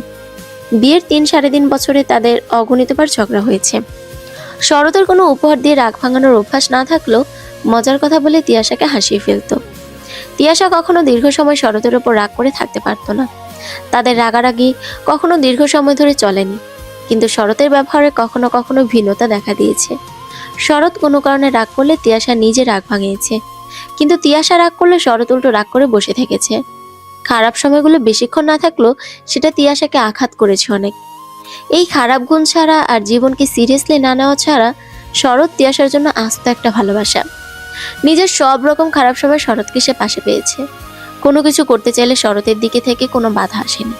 শরৎ তাকে এত ভালোবাসা দিয়েছে যে যার কারণে তিয়াশা শরতের থেকে দূরত্ব বাড়ালেও সম্পর্ক ভেঙে অন্য কারোর সাথে নিজেকে জড়ানোর কথা চিন্তাও করতে পারে না। তিয়াশার বাবাকে কবরস্থ করে শরতের বাবা কবরস্থান থেকে নিজের বাড়ি ফিরেছেন। তিনি একবার তিয়াশার সাথে কথা বলেছিলেন, টুকটাক খবর নেওয়া যাকে বলে। আশেপাশে অনেক মানুষ থাকায় সেরকম করে কোনো কথা বলতে পারেননি।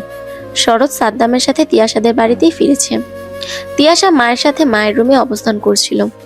বাবার জন্য কেনা পাঞ্জাবিটা শক্ত করে বুকে চেপে ধরে আছে। বাবার জন্য শখ করে কেনা পাঞ্জাবিটা পরা তো দূরের কথা, বা ছুঁয়েও দেখলো না। এই আফসোস তিয়াশার কবে ফুরবে? নিজের উপার্জনে কেনা পাঞ্জাবিতে বাবাকে একবার দেখে চক্ষু শীতল করার ভাগ্য তার হলো না। পাঞ্জাবি পরে বাবাকে খুশিতে তার সামনে এসে বলল না, দেখ মা, পাঞ্জাবিটা কি সুন্দর। শরৎ ফ্রেশ হয়ে ইতস্তত মন নিয়ে তিয়াশার সামনে উপস্থিত হলো। বাড়ি এখন প্রায় ফাঁকা, সবাই নিজ নিজ বাড়িতে ফিরে গিয়েছে। দরজায় শরৎকে দেখে মাথা নিচু করে বসে রইল তিয়াশা। শরৎ ইতস্ততভাবে বাইরে থেকে শুধালো, তিয়া, একটু আসবে, কথা ছিল। সংসার স্বামী ছেড়ে চলে আসার দীর্ঘ একটা সময় পর তিয়াশা আবারও মুখোমুখি হয়েছে শরতের। দুজন সামনাসামনি দাঁড়িয়ে আছে। শরৎ নিশ্চুপ, শুধু কিছুক্ষণ পর পর তিয়াশাকে দেখছে সে। তিয়াশা মাথা নিচু করে একভাবে দাঁড়িয়ে আছে। শরৎ কথা বলার জন্য ডেকেছে বলে সে এসেছে। তার যেন কিছুই বলার নেই, তাই সে অপেক্ষায় আছে শরৎ কখন কিছু বলবে। অতঃপর নীরবতা ভাঙল। শরৎ শান্ত স্বরে বলল, অভিমান কমেনি?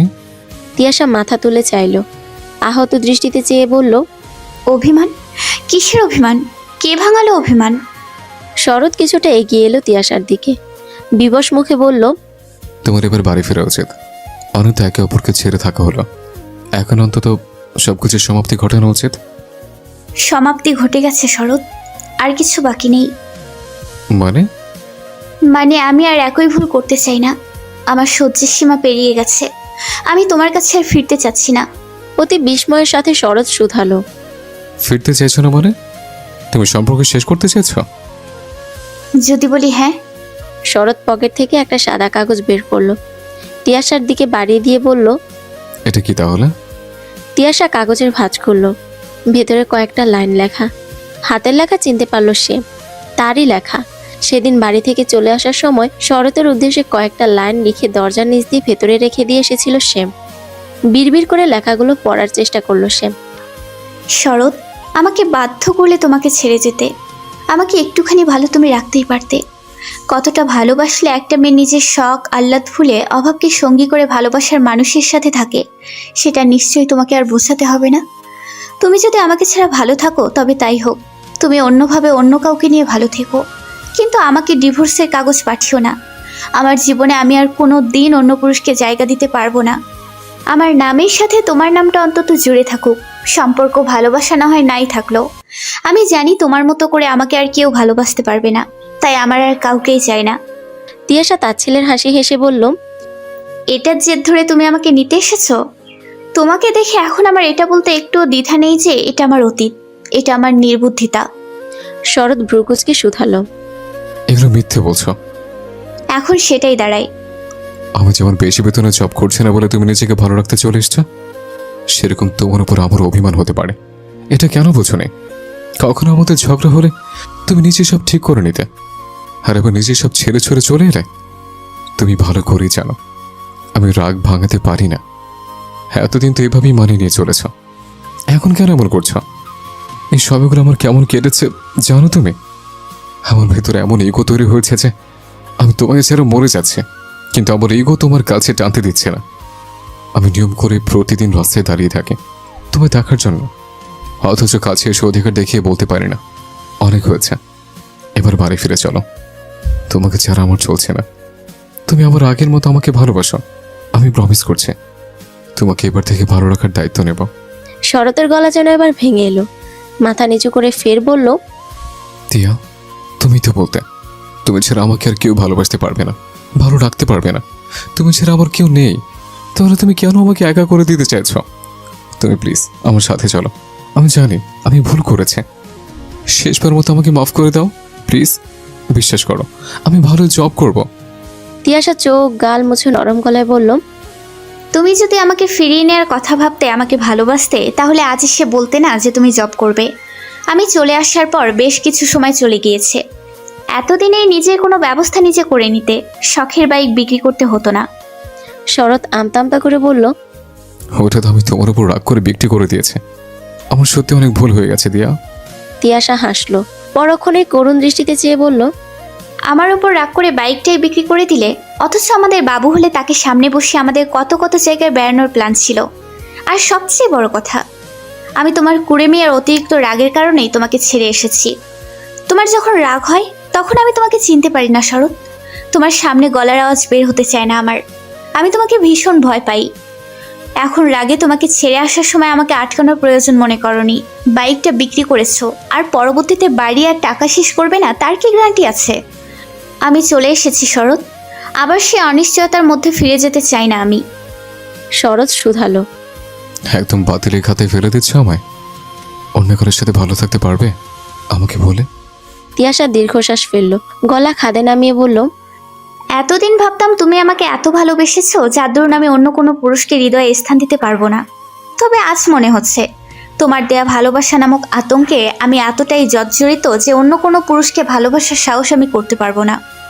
হাসলো শরৎ, চাপা গলায় বলল, বড় মা সবসময় বলতো আমার স্বভাব খারাপ। এমন থাকলে আমি কাউকে নিজের করে রাখতে পারবো না। কেউ আমার এই আচরণে পাশে সারা জীবন থাকবে না। তবু আমি নিজেকে বদলাতে পারিনি। আজ বড় মার কথাই সত্যি হতে চলেছে। আমার ভালোবাসার মানুষ আমাকে আজ ছাড়তে প্রস্তুত। সে আমাকে আর ভালোবাসে না। তিয়াশা কিছুক্ষণ চুপ রইল। শরৎ নিজেও চুপ, তবে নজর তিয়াশার উপরে। মানুষটার অনেক পরিবর্তন হয়েছে। শরীরের ওজন বেড়েছে, পেটে তাদের সন্তানের উপস্থিতি জানান দিচ্ছে। তিয়াশার মাঝে কেমন মা মা ভাবও চলে এসেছে। পরনে পোশাকের পরিবর্তন হয়েছে। মানুষটাকে একবার জড়িয়ে ধরতে বড্ড ইচ্ছে করছে শরতের। প্রয়োজনে তার পা ধরে মাফ চেয়ে হলো তাকে নিজের কাছে ফিরিয়ে নিয়ে যেতে মনটা আনচান করছে। বলতে ইচ্ছে করছে, তিয়া, ফিরে চলো। এই বুকে অনেকদিন তুমি মাথা রেখে ঘুমাও না, অনেক অনেক গল্প করো না। আমি বাড়ি গেলে কেউ দরজা করে মুচকে আসে না। আমি 3 বছর ভুল করে শাস্তি 3 মাসে পেয়ে গেছে। তোমাকে ছাড়া আমার যে আর সত্যি চলছে না। তুমি যেমন আমাকে ছাড়া থাকতে পারতে না, এখন আমি তোমাকে ছাড়া থাকতে পারছি না। কিছু বলতে পারল না শরৎ। পূর্বের মতোই মৌন রইল সে। তিয়াশা রুষ্টভাবে বলল, আমি বুঝি না, যেই তুমি ঢাকায় পড়াশোনাকালীন নাকি কোনো কোনো দিন বাবার থেকে টাকা নিয়ে দিনে 20-30 হাজার এমনকি 40,000 টাকা খরচ করতে, আর সেই তুমি 4,000 টাকায় কিভাবে চলতে পারো? শরতের দিক থেকে জবাব এলো, তুমি তোমার পরিবর্তন চেয়েছিলে। এই পরিবর্তন অন্তত তোমার না হতো তাহলে টাকা খরচ করার জন্য হলেও অনেক অনেক টাকা উপার্জন করার ইচ্ছে শক্তি তোমার মাঝে আসতো, আর আমিও একটু ভালো থাকতাম। তিয়াশা ক্লান্ত কণ্ঠে ফের বলল, তোমার বাবার যখন জব ছিল, মাসে মোটা অঙ্কের টাকা আসতো, তখন তুমি পড়াশোনা করতে আর ইচ্ছে মতো ওড়াতে। এখন তোমার বাবা রিটায়ার্ড পারসন, তুমি নিজেও বিয়ে করেছো, তোমার কাঁধে সংসারের দায়িত্ব ছিল। 3টা বছর পেরিয়েছিল ভালোবাসা প্রমাণ করার, সেটা তুমি পারোনি। তুমি আমাকে 2-3 মাস আগেও ভুলিয়ে ভালিয়ে তোমার কাছে নিয়ে যেতে পারতে, বলতে পারতে তুমি এখন থেকে চেষ্টা করবে। তুমি সেটা করনি। এই সময়টাতেই তিয়াশা নামের মেয়েটার অনেক পরিবর্তন হয়েছে। সে এখন ভালোবাসা নাই, ভালো থাকতে চায়। মেয়েটা বড্ড স্বার্থপর হয়েছে। সে এখন নিজের অনাগত সন্তান আর ক্যারিয়ার নিয়ে ভাবছে। তার এখন অনেক টাকার প্রয়োজন, ঠিক তত টাকা যত টাকা হলে নারী হয়েও কারো উপর নির্ভর করতে হবে না। যখন যে খাবার দেখবো সেটা 1-2তে নিজের খাবার করে সামনে আনতে পারবো। যখন যে পোশাক পছন্দ হবে 1 নিমিষেই সেটা গায়ে তুলতে পারবো। আমার মনে হয় তুমি সেটা আমাকে দিতে পারবে না। আমি নিজেই নিজের দায়িত্ব নিয়েছি, নিজেকে ভালো রাখবো, তোমাকে ছাড়া ভালো থাকবো। তিয়াশার সেই নরম মনটা আর নেই। সে বুঝে গেছে যে পুরুষ তাকে ছাড়া 2-3 মাসের বেশি থাকতে পেরেছে, সেই পুরুষ তাকে ছাড়া সারা জীবন থাকতে পারবে। তাছাড়া তুমি আমাকে কোনোদিন একটা মুহূর্তের জন্য বোঝাওনি যে তুমি আমাকে ছাড়া থাকতে পারবে না। আমি সব সময় বলেছি, বুঝিয়েছি, তুমি কানে তোলোনি। এখন আমি সত্যিই তোমাকে ছাড়া ভালো আছি। আমার দুশ্চিন্তায় দিনরাত পার করতে হয় না। শরৎ বিস্মিত চোখে তিয়াশার দিকে তাকালো। এই কয়েকদিনে একটা মানুষ ভালোবাসা ভুলে দুনিয়া এত বেশি চিনে গেল। যার কথা না ভেবে এক মুহূর্ত চলতো না, তাকে বাতিলের খাতায় ছুঁড়ে ফেলে নিজেকে নিয়ে এত বিভোর হলো। সে বিস্ময়ের সাথেই শুধালো, তবে কি তুমি এখন ডিভোর্স চাইছো? তিয়াশা সাথে সাথে জবাব দিল, আমি আসলে আমাকে আর আমার সন্তানের ভালো থাকা ছাড়া কিছুই চাইছি না। আমি চাই না আমার মতো আমার সন্তান, সে ছেলে হোক বা মেয়ে হোক, সে আমার মতো অভাব বুঝুক, অভাবে বড় হোক। আমি চাই তার সব সকালাত পূরণ করতে। সেটা তোমার সাথে থাকাকালীন হয়তো সম্ভব না। আমি তোমার মাঝে আমাদের ভালো রাখার সেই জিদটা দেখিনি, দেখছিও না। আমি আবার একই সমুদ্রে ডুবে মরতে চাই না। আমি আবার বাঁচার মতো বাঁচতে চাই। শরৎ ধীরস্থির কণ্ঠে বলল। টিয়া, ভেবে দেখো, তোমার বাবা এখন আর বেঁচে নেই। তিয়াশা পরিমতো হেসে বলল। তার সুযোগ নিতে এসেছো? কি ভেবেছিলে বাবা মারা গেছে, মাথার উপরে ছাদটা সরে গেছে, আর এখন তুমি বললেই তোমার সাথে আবার সেই দমবন্ধকর পরিবেশে ফিরে যাব? সরি শরৎ, আমি চাই তুমি নিজে পরিবর্তন করো। তুমিও বোঝো, কাউকে ভালোবাসলে তাকে ভালো রাখার দায়িত্ব আগে নিতে হয়। আমার তো এখন ইচ্ছে করে জনে জনে বলতে যে বেকার ছেলের সাথে কেউ মেয়ে বিয়ে দিবেন না। সব মেয়েকে বলতে ইচ্ছে করে যে প্রেমিক তোমাকে ভালো রাখার দায়িত্ব নিতে না জানা অবধি তাকে বিয়ে করো না। অলস ছেলের থেকে 100 হাত দূরে থাকবে, এরা তোমার জীবন শেষ করে দেবে। তুমি তোমার জন্য এবার বাঁচতে শেখো শরৎ। আমি যেমন শিখেছি। আমি তোমাকে ভালোবাসি, অনেক ভালোবাসি। এটা যেমন সত্যি, সেরকম এটাও সত্যি আমি ভালো থাকতে চাই। আমি আমাকেও ভালোবাসি। যদি আমাদের দুজনে একসাথে থাকা লেখা থাকে তবে হয়তো কখনো আবার এক হব। তবে এখন আর আমি ফিরবো না আমি। শরৎ আর কিছু বলার সাহস পেল না। গোটা কয়েকদিনের মধ্যে এত পরিবর্তন হওয়া তিয়াশার দিকে নীরব চোখে শুধু চেয়ে রইল। তিয়াশার বাবা মারা যাওয়ার পর মাকে সামলাতে, সংসারটা সামলাতে কয়েকদিন ছুটি নিয়েছে কাজ থেকে। নিজের জায়গায় বসিয়ে দিয়েছে অন্য কাউকে। মা একদম নিশ্চুপ, শান্ত নদীর মতো থাকছে সব সময়। এক পলকে আকাশালের চেয়ারের দিকে চেয়ে থাকে, আর কিছুক্ষণ পর পর কেঁদে ওঠে। তিয়াশার নিজেরও শরীরটা ভালো যাচ্ছে না। নড়াচড়ায় প্রচন্ড সমস্যা হচ্ছে ইদানিং। 5 মিনিট একটানা হাঁটতেও পারে না, শরীর অতিরিক্ত দুর্বলের কারণে। এদিকে আলোর ব্যবহার দিনকে দিন খারাপ হচ্ছে। তিয়াশা বেশ বুঝতে পারছে তার এ বাড়িতে থাকার আয়ু শেষ হতে চলেছে। সকালে তিয়াশা নামাজ শেষ করে বসে বসে দোয়া দরুদ পাঠ করছিল। আলো এসে জানালো তার শরীরটা ভালো লাগছে না। আজকের নাস্তাটা যেন কুলসুম বেগম অথবা তিয়াশা নিজে বানায়। তিয়াশা কোনো কথা বলল না। সে সবসময় চেষ্টা করে সংসারের টুকিটাকি কাজ করার। যতই নিজের বাবার বাড়ি হোক, সংসার তো তার ভাইয়ের। এখানে শুয়ে বসে তো আর খাওয়া যাবে না, উচিত হবে না। আলো চলে যেতেই তিয়াশা পিছনে ফিরে মায়ের দিকে তাকালো। রাত থেকে কুলসুম বেগমের গায়ে জ্বর, শরীরের তাপমাত্রা অনেক বেশি। এক রাতেই শরীর যেন অতিরিক্ত দুর্বল হয়ে পড়েছে। মাকে না ডেকে উঠে দাঁড়ালো সে। ধীর পায়ে চলে গেল রান্নাঘরের দিকে। 8টার মধ্যে একা হাতে রুটি, ডিম ভাজি আর আলু ভাজি নাস্তার জন্য তৈরি করে ফেললো। একা হাতে সবকিছু করা একটু বেশি সময় লাগলো তার। খাবার টেবিলে সবকিছু গুছিয়ে রেখে নিজের রুমে গিয়ে একটু পিঠ টান করার কথা ভাবলো সে। অনেকক্ষণ দাঁড়িয়ে রান্না করায় খুব খারাপ লাগছে তার। নিজের রুমের দিকে পা বাড়াতেই পিছন থেকে আলোর গলা পেল। এই নাস্তা বানাতে এত সময় লাগলো? এতদিন সংসারটা করেছিলে কিভাবে? শরতের ধৈর্য আছে বলতে হয়। তিয়াশা দাঁতে দাঁত চেপে চোখ বন্ধ করে কিছুক্ষণ দাঁড়িয়ে রইল। তারপরে পিছনে ফিরে বলল, আপনার ঠিক কি ক্ষতি আমি করেছি বলেন তো ভাবি? না মানে আপনার ভাগের কিছু কেড়ে নিয়েছি আমি? এত চক্ষুশূল কেন আমি আপনার? ব্রু কুচকে ফেললো আলো। তিয়াশার কাছে থেকে এমন জবাব সে মোটেও আশা করেনি। ভেবেছিল অন্যান্য দিনের মতোই চুপচাপ এড়িয়ে যাবে তাকে। আজ তার ভিন্নতা দেখে গা যেন জ্বলে উঠল তার। আলো চেতে উঠে বলল, আমার সংসারে খাচ্ছো, থাকছো, আর আমার মুখের উপরে কথা বলছো? সেই সকালে বলেছি নাস্তা করতে, সামান্য এই নাস্তা বানাতে দুপুর হয়ে গেছে, আর সেটাও আমি বলতে পারবো না? সত্যি কথা বললে গায়ে লাগে, তাই না? আলোর চেঁচামেচিতে সাদ্দাম এবং কুলসুম বেগম বেরিয়ে এলো নিজ নিজ রুম থেকে। সাদ্দাম জানতে চাইলো, কি হয়েছে এখানে? আলো ধারালো গলায় বলল, তোমার বোনের মুখে পুলি ফুটেছে। এরকম ব্যবহারই হয়তো শরতের সাথে করত।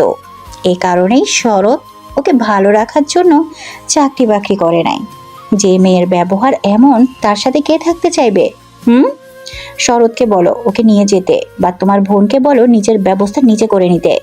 কি বাড়িতে ওর সাথে আমি কিছুতেই থাকতে পারবো না। তোমার বোন এই বাড়িতে থাকবে, নয়তো আমি। অশান্তিতে আমি কিছুতেই থাকবো না, বলে দিলাম। সাদ্দাম আলোর কথায় তিয়াশার দিকে চাইলো, শুধালো, কি হয়েছে বলতো? তিয়াশা ভাইয়ের মুখের দিকে চেয়ে তার সংসারের কথা ভেবে বলে উঠল, তোর এসবে আসতে হবে না, এগুলো বাড়ির ভেতরকার ব্যাপার। আমার ভুল হয়েছে, ভুল বলেছি, তাই ভাবি রাগ করেছে। সব ঠিক হয়ে যাবে, তুই এসব নিয়ে এত ভাবিস না। কুলসুম বেগম দেয়ালে হাত রেখে দাঁড়িয়ে আছে। ঘুমে যেন চোখ জড়িয়ে আসছে তার। কারো কথা যেন ঠিকমতো বুঝতে পারছেন না তিনি, শুধু মুখের দিকে চুপচাপ তাকিয়ে আছে। সাদ্দাম আলোকে উদ্দেশ্য করে বলল, আমি অন্ধ বা বয়রা নই, আমি চোখেও দেখি আর কানেও শুনি। আমার বোন শখে এখানে এসে পড়ে রয়নি, বিপদে এখন সে। আমি তার আপন বড় ভাই। বাবা চলে গেছে, এখন আমি ওর অভিভাবক। আমার বোনের এখন একটা ভয়ের সময় কাটছে। এই সময় আমার মা নিজেই তোমাকে কাজ করতে দেয়নি, আর তুমি তার মেয়েকে দিয়ে কাজ করাতে উঠে পড়ে লেগেছো। এই অবস্থায় বাড়ি ছেড়ে চলে যেতে বলছো? তুমি আসলে কে? ওকে এভাবে হেনস্থা করা আর বাড়ি থেকে বের করে দেওয়ার তুমি কে? আলো চোখ রাঙিয়ে বলে উঠল, তুমি কি এখন তোমার এই ঘর ভাঙনি বোনের সামনে আমাকে অপমান করবে? সাদ্দাম চিৎকার করে বলে উঠল, মাইন্ড ইউর ল্যাঙ্গুয়েজ আলো। তুমি আমার বোনকে অপমান করে কথা বললে, তার সামনে আমি তোমাকে অপমান করতে কেন ভাববো? তুমি আমার মা বোনকে ভালোবাসলে আমি তোমাকে মাথায় করে রাখতাম, তুমি সেটা করলে না। আমি বুঝতে পারছি না তিয়াসের সাথে তোমার সমস্যাটা কি। এই যে যেগুলো করছো এর ফল খুব একটা সুখকর হবে না আলো। সাদ্দাম প্রস্থান করতে তিয়াশা বলে উঠল, কিছু কিছু মানুষকে শুধু এটা বলতে ইচ্ছে হয় যে আমার সাথে যা যা করতেছেন সেসব আপনাদের সাথেও হোক। আলো তেরে এলো। তুমি কি আমাকে অভিশাপ দিচ্ছ? ঠাটিয়ে দুটো দিলে অভিশাপ বেরিয়ে যাবে। তিয়াশা এবার চোখ বড় করে মুখ শক্ত করে বলে উঠল, বাবার বাড়িতে আছি, ভাইয়ের বাড়িতে না, যে আপনার সংসারে শান্তি দেখতে গিয়ে আপনি যা বলবেন, আমার সাথে যা করবেন সব মেনে নিয়ে চুপ করে থাকবো। আপনার যেহেতু শান্তিতে থাকার ইচ্ছে নেই, সেহেতু আমারও রাখার ইচ্ছে নেই। এরপর থেকে কথা বলে ভেবেচিন্তে কথা বলতে আসবেন। আলো তাচ্ছিল্যের স্বরে বলল, আপনি কে? আপনার সাথে কি ভেবেচিন্তে কথা বলতে হবে? গাড়ি ধাক্কা দিয়ে বাড়ি থেকে বের করে দিব একদম। যেখান থেকে এসেছো সেখানেই ফিরে যাও। জ্ঞানী লোকের সাথে কথা বলা যায়, কিন্তু গর্দবের সাথে না। কথাটা বিড়বিড় করে বলেই তিয়াশা প্রস্থান করলো। সে জানে এখানে কথা বাড়ালে আলো আরো বেশি করে সুযোগ পেয়ে যাবে অশান্তি করার, যা তিয়াশা চায় না। এমনিতে তো মানসিক অশান্তি তার কম নেই। কুলসুমও নিজেই ধীর পায়ে নিজের ঘরের দিকে রওনা দিলেন। পৌঁছানোর আগেই কানে এলো আলো সাদ্দামকে বলছে, তোমার বোন এই বাড়িতে থাকলে আমি থাকবো না। প্রয়োজনে বাপের বাড়ি গিয়ে থাকবো, নয়তো সংসার আলাদা করো। আমি তোমার মার বোনকে 3 বেলা রেঁধে বেড়ে খাওয়াতে পারবো না। বিয়ে করে বউ এনেছো, কাজের মানুষ আনোনি। তাছাড়া তোমার বোন চাকরি করে, 1 টাকা কি সংসারে দেয় যে আমি তাকে মাথায় করে রাখবো? পারবো না আমি এসব। আমার হারানোর কিছুই নেই। যাকে জীবনের মারে জেনেছিলাম তাকে আমি আজ অবহেলা হারিয়ে ফেলেছি। সত্যিই তো, তাকে আমি বিয়ের এতগুলো বছরে কি দিতে পেরেছি? সে কখনো জিদ করে অন্যান্য মেয়েদের মতো কিচ্ছু চায়নি আমার কাছে, কখনো চায়নি বলে আমি সেটা অভ্যস্ত হয়ে গেলাম। নিজে থেকে তাকে ভালো রাখার চেষ্টা করলাম না। অন্যদের বউ তো মাসে নিচে রূপচর্চার পোশাকের পিছনে 20-30 হাজার টাকা খরচ করে, আর আমি সেখানে 4-5 হাজার টাকায় সংসার চালাচ্ছিলাম। কি কাপুরুষ আমি! মামির কাছে কথাগুলো বলে মাথা নিচু করে বসে রইল শরৎ। আজ সে নানা বাড়ি গিয়েছে জমি বিক্রি করার টাকা আনতে।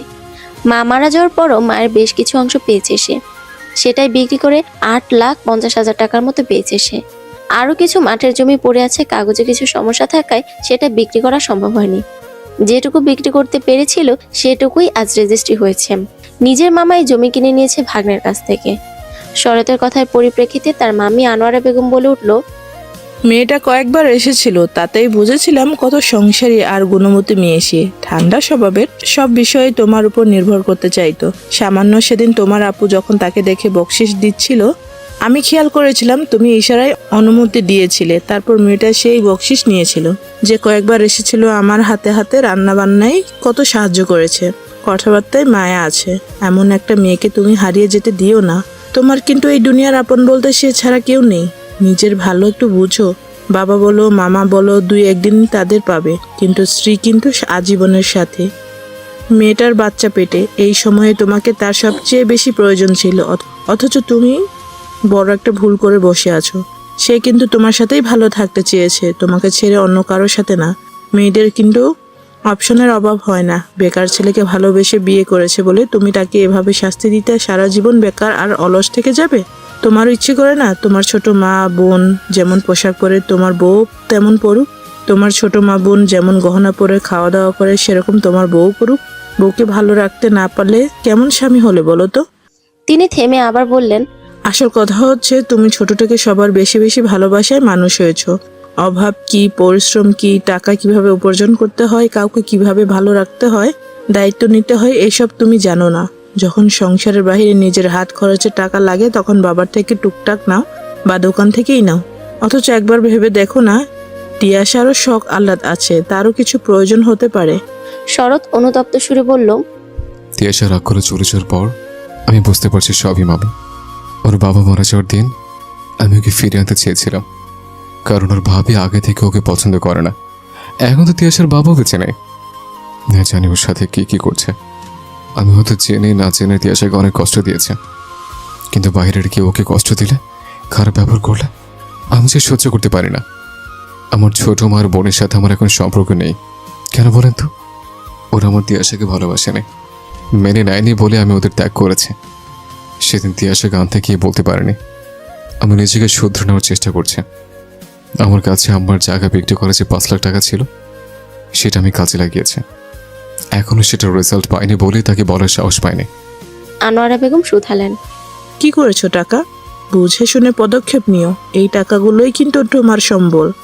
শরৎ আশ্বস্ত করে বলল, আমার বন্ধু স্বর্ণ রূপের ব্যবসা আছে। ও মাস কয়েক আগে বলেছিল রূপা কিনে রাখতে। এসবের দাম নাকি কখনোই কমবে না। তখন আমি সেটা কিনে রাখবো বলে সিদ্ধান্ত নিয়েছিলাম। তখন তিয়াসে টাকা লস হয়ে যাওয়ার ভয় আমাকে করতে দেয়নি। এখন যেহেতু কোনো পিছুটান নেই, হয়তো জিতবো নয়তো মরবো, এমন অবস্থা। এই 5 লাখ টাকা বিজনেসের জন্য দিয়েছে। বন্ধু গতকাল জানালো সামনের সপ্তাহ থেকে রূপার দাম অনেকটা বেড়ে যাবে, তাই মামার কাছে থেকে টাকা নিতে এসেছি। এই পুরো টাকার আবার কিছু রূপা কিনে রাখবো, আর লাখখানিক টাকা রেখে দেব। তিয়াসার কখন কোন বিপদ হয় বলা তো যায় না। আগে না ওর বাবা ছিল, এখন আমি ছাড়া আর কি আছে? যতই রাগ অভিমান হোক, আমি তো আর ওকে ছাড়তে পারবো না। আমি জানি ও মুখে মুখে যাই বলুক না কেন, ও নিজেও আমাকে ছাড়বে না। আনোয়ারা বেগম শরতের মাথায় হাত বুলিয়ে বললেন, এই সুবুদ্ধি যদি আগে হতো তাহলে মেয়েটা এই কয়েক মাস আর তোকে ছাড়া কষ্টে থাকতো না। তাড়াতাড়ি দুজন সব মিটিয়ে নে। শরৎ চাপা স্বরে জবাব দিল, নেব মামি, সব ঠিক করে নেব। ওকে ভালো রাখার দায়িত্বে এবার আমি এক চুলও ছাড় দেব না। আমি এবার ভালো স্বামী হয়ে দেখিয়ে দেব। ও যেন বলতে পারে এই পৃথিবীতে আমার মতো আর কাউকে পাবে না, আমি তার জন্য একদম পারফেক্ট। শরৎ নানা বাড়ির জায়গা বিক্রি করে মোটামুটি ভালো একটা অঙ্কের টাকা পেয়েছে, সেটা জানতে পারলো তার বাবা। রাতে শরতের মামা ফোন করে জানিয়েছে, কারণ শরতের অনেক আগে থেকে উল্টোপাল্টো জায়গায় টাকা খরচ করার অভ্যাস আছে।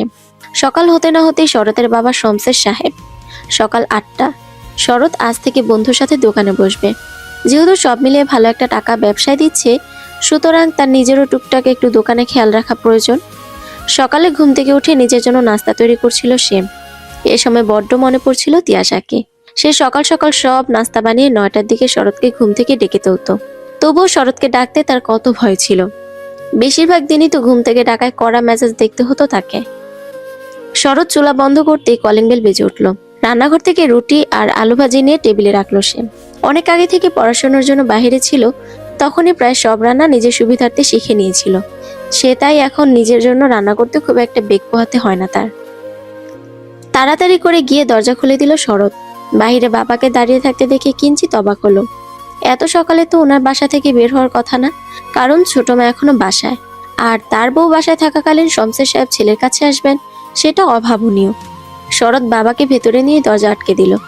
ডাইনিং এর দিকে যেতে যেতে জিজ্ঞেস করলো, এত সকালে আপনি খেয়েছেন কিছু?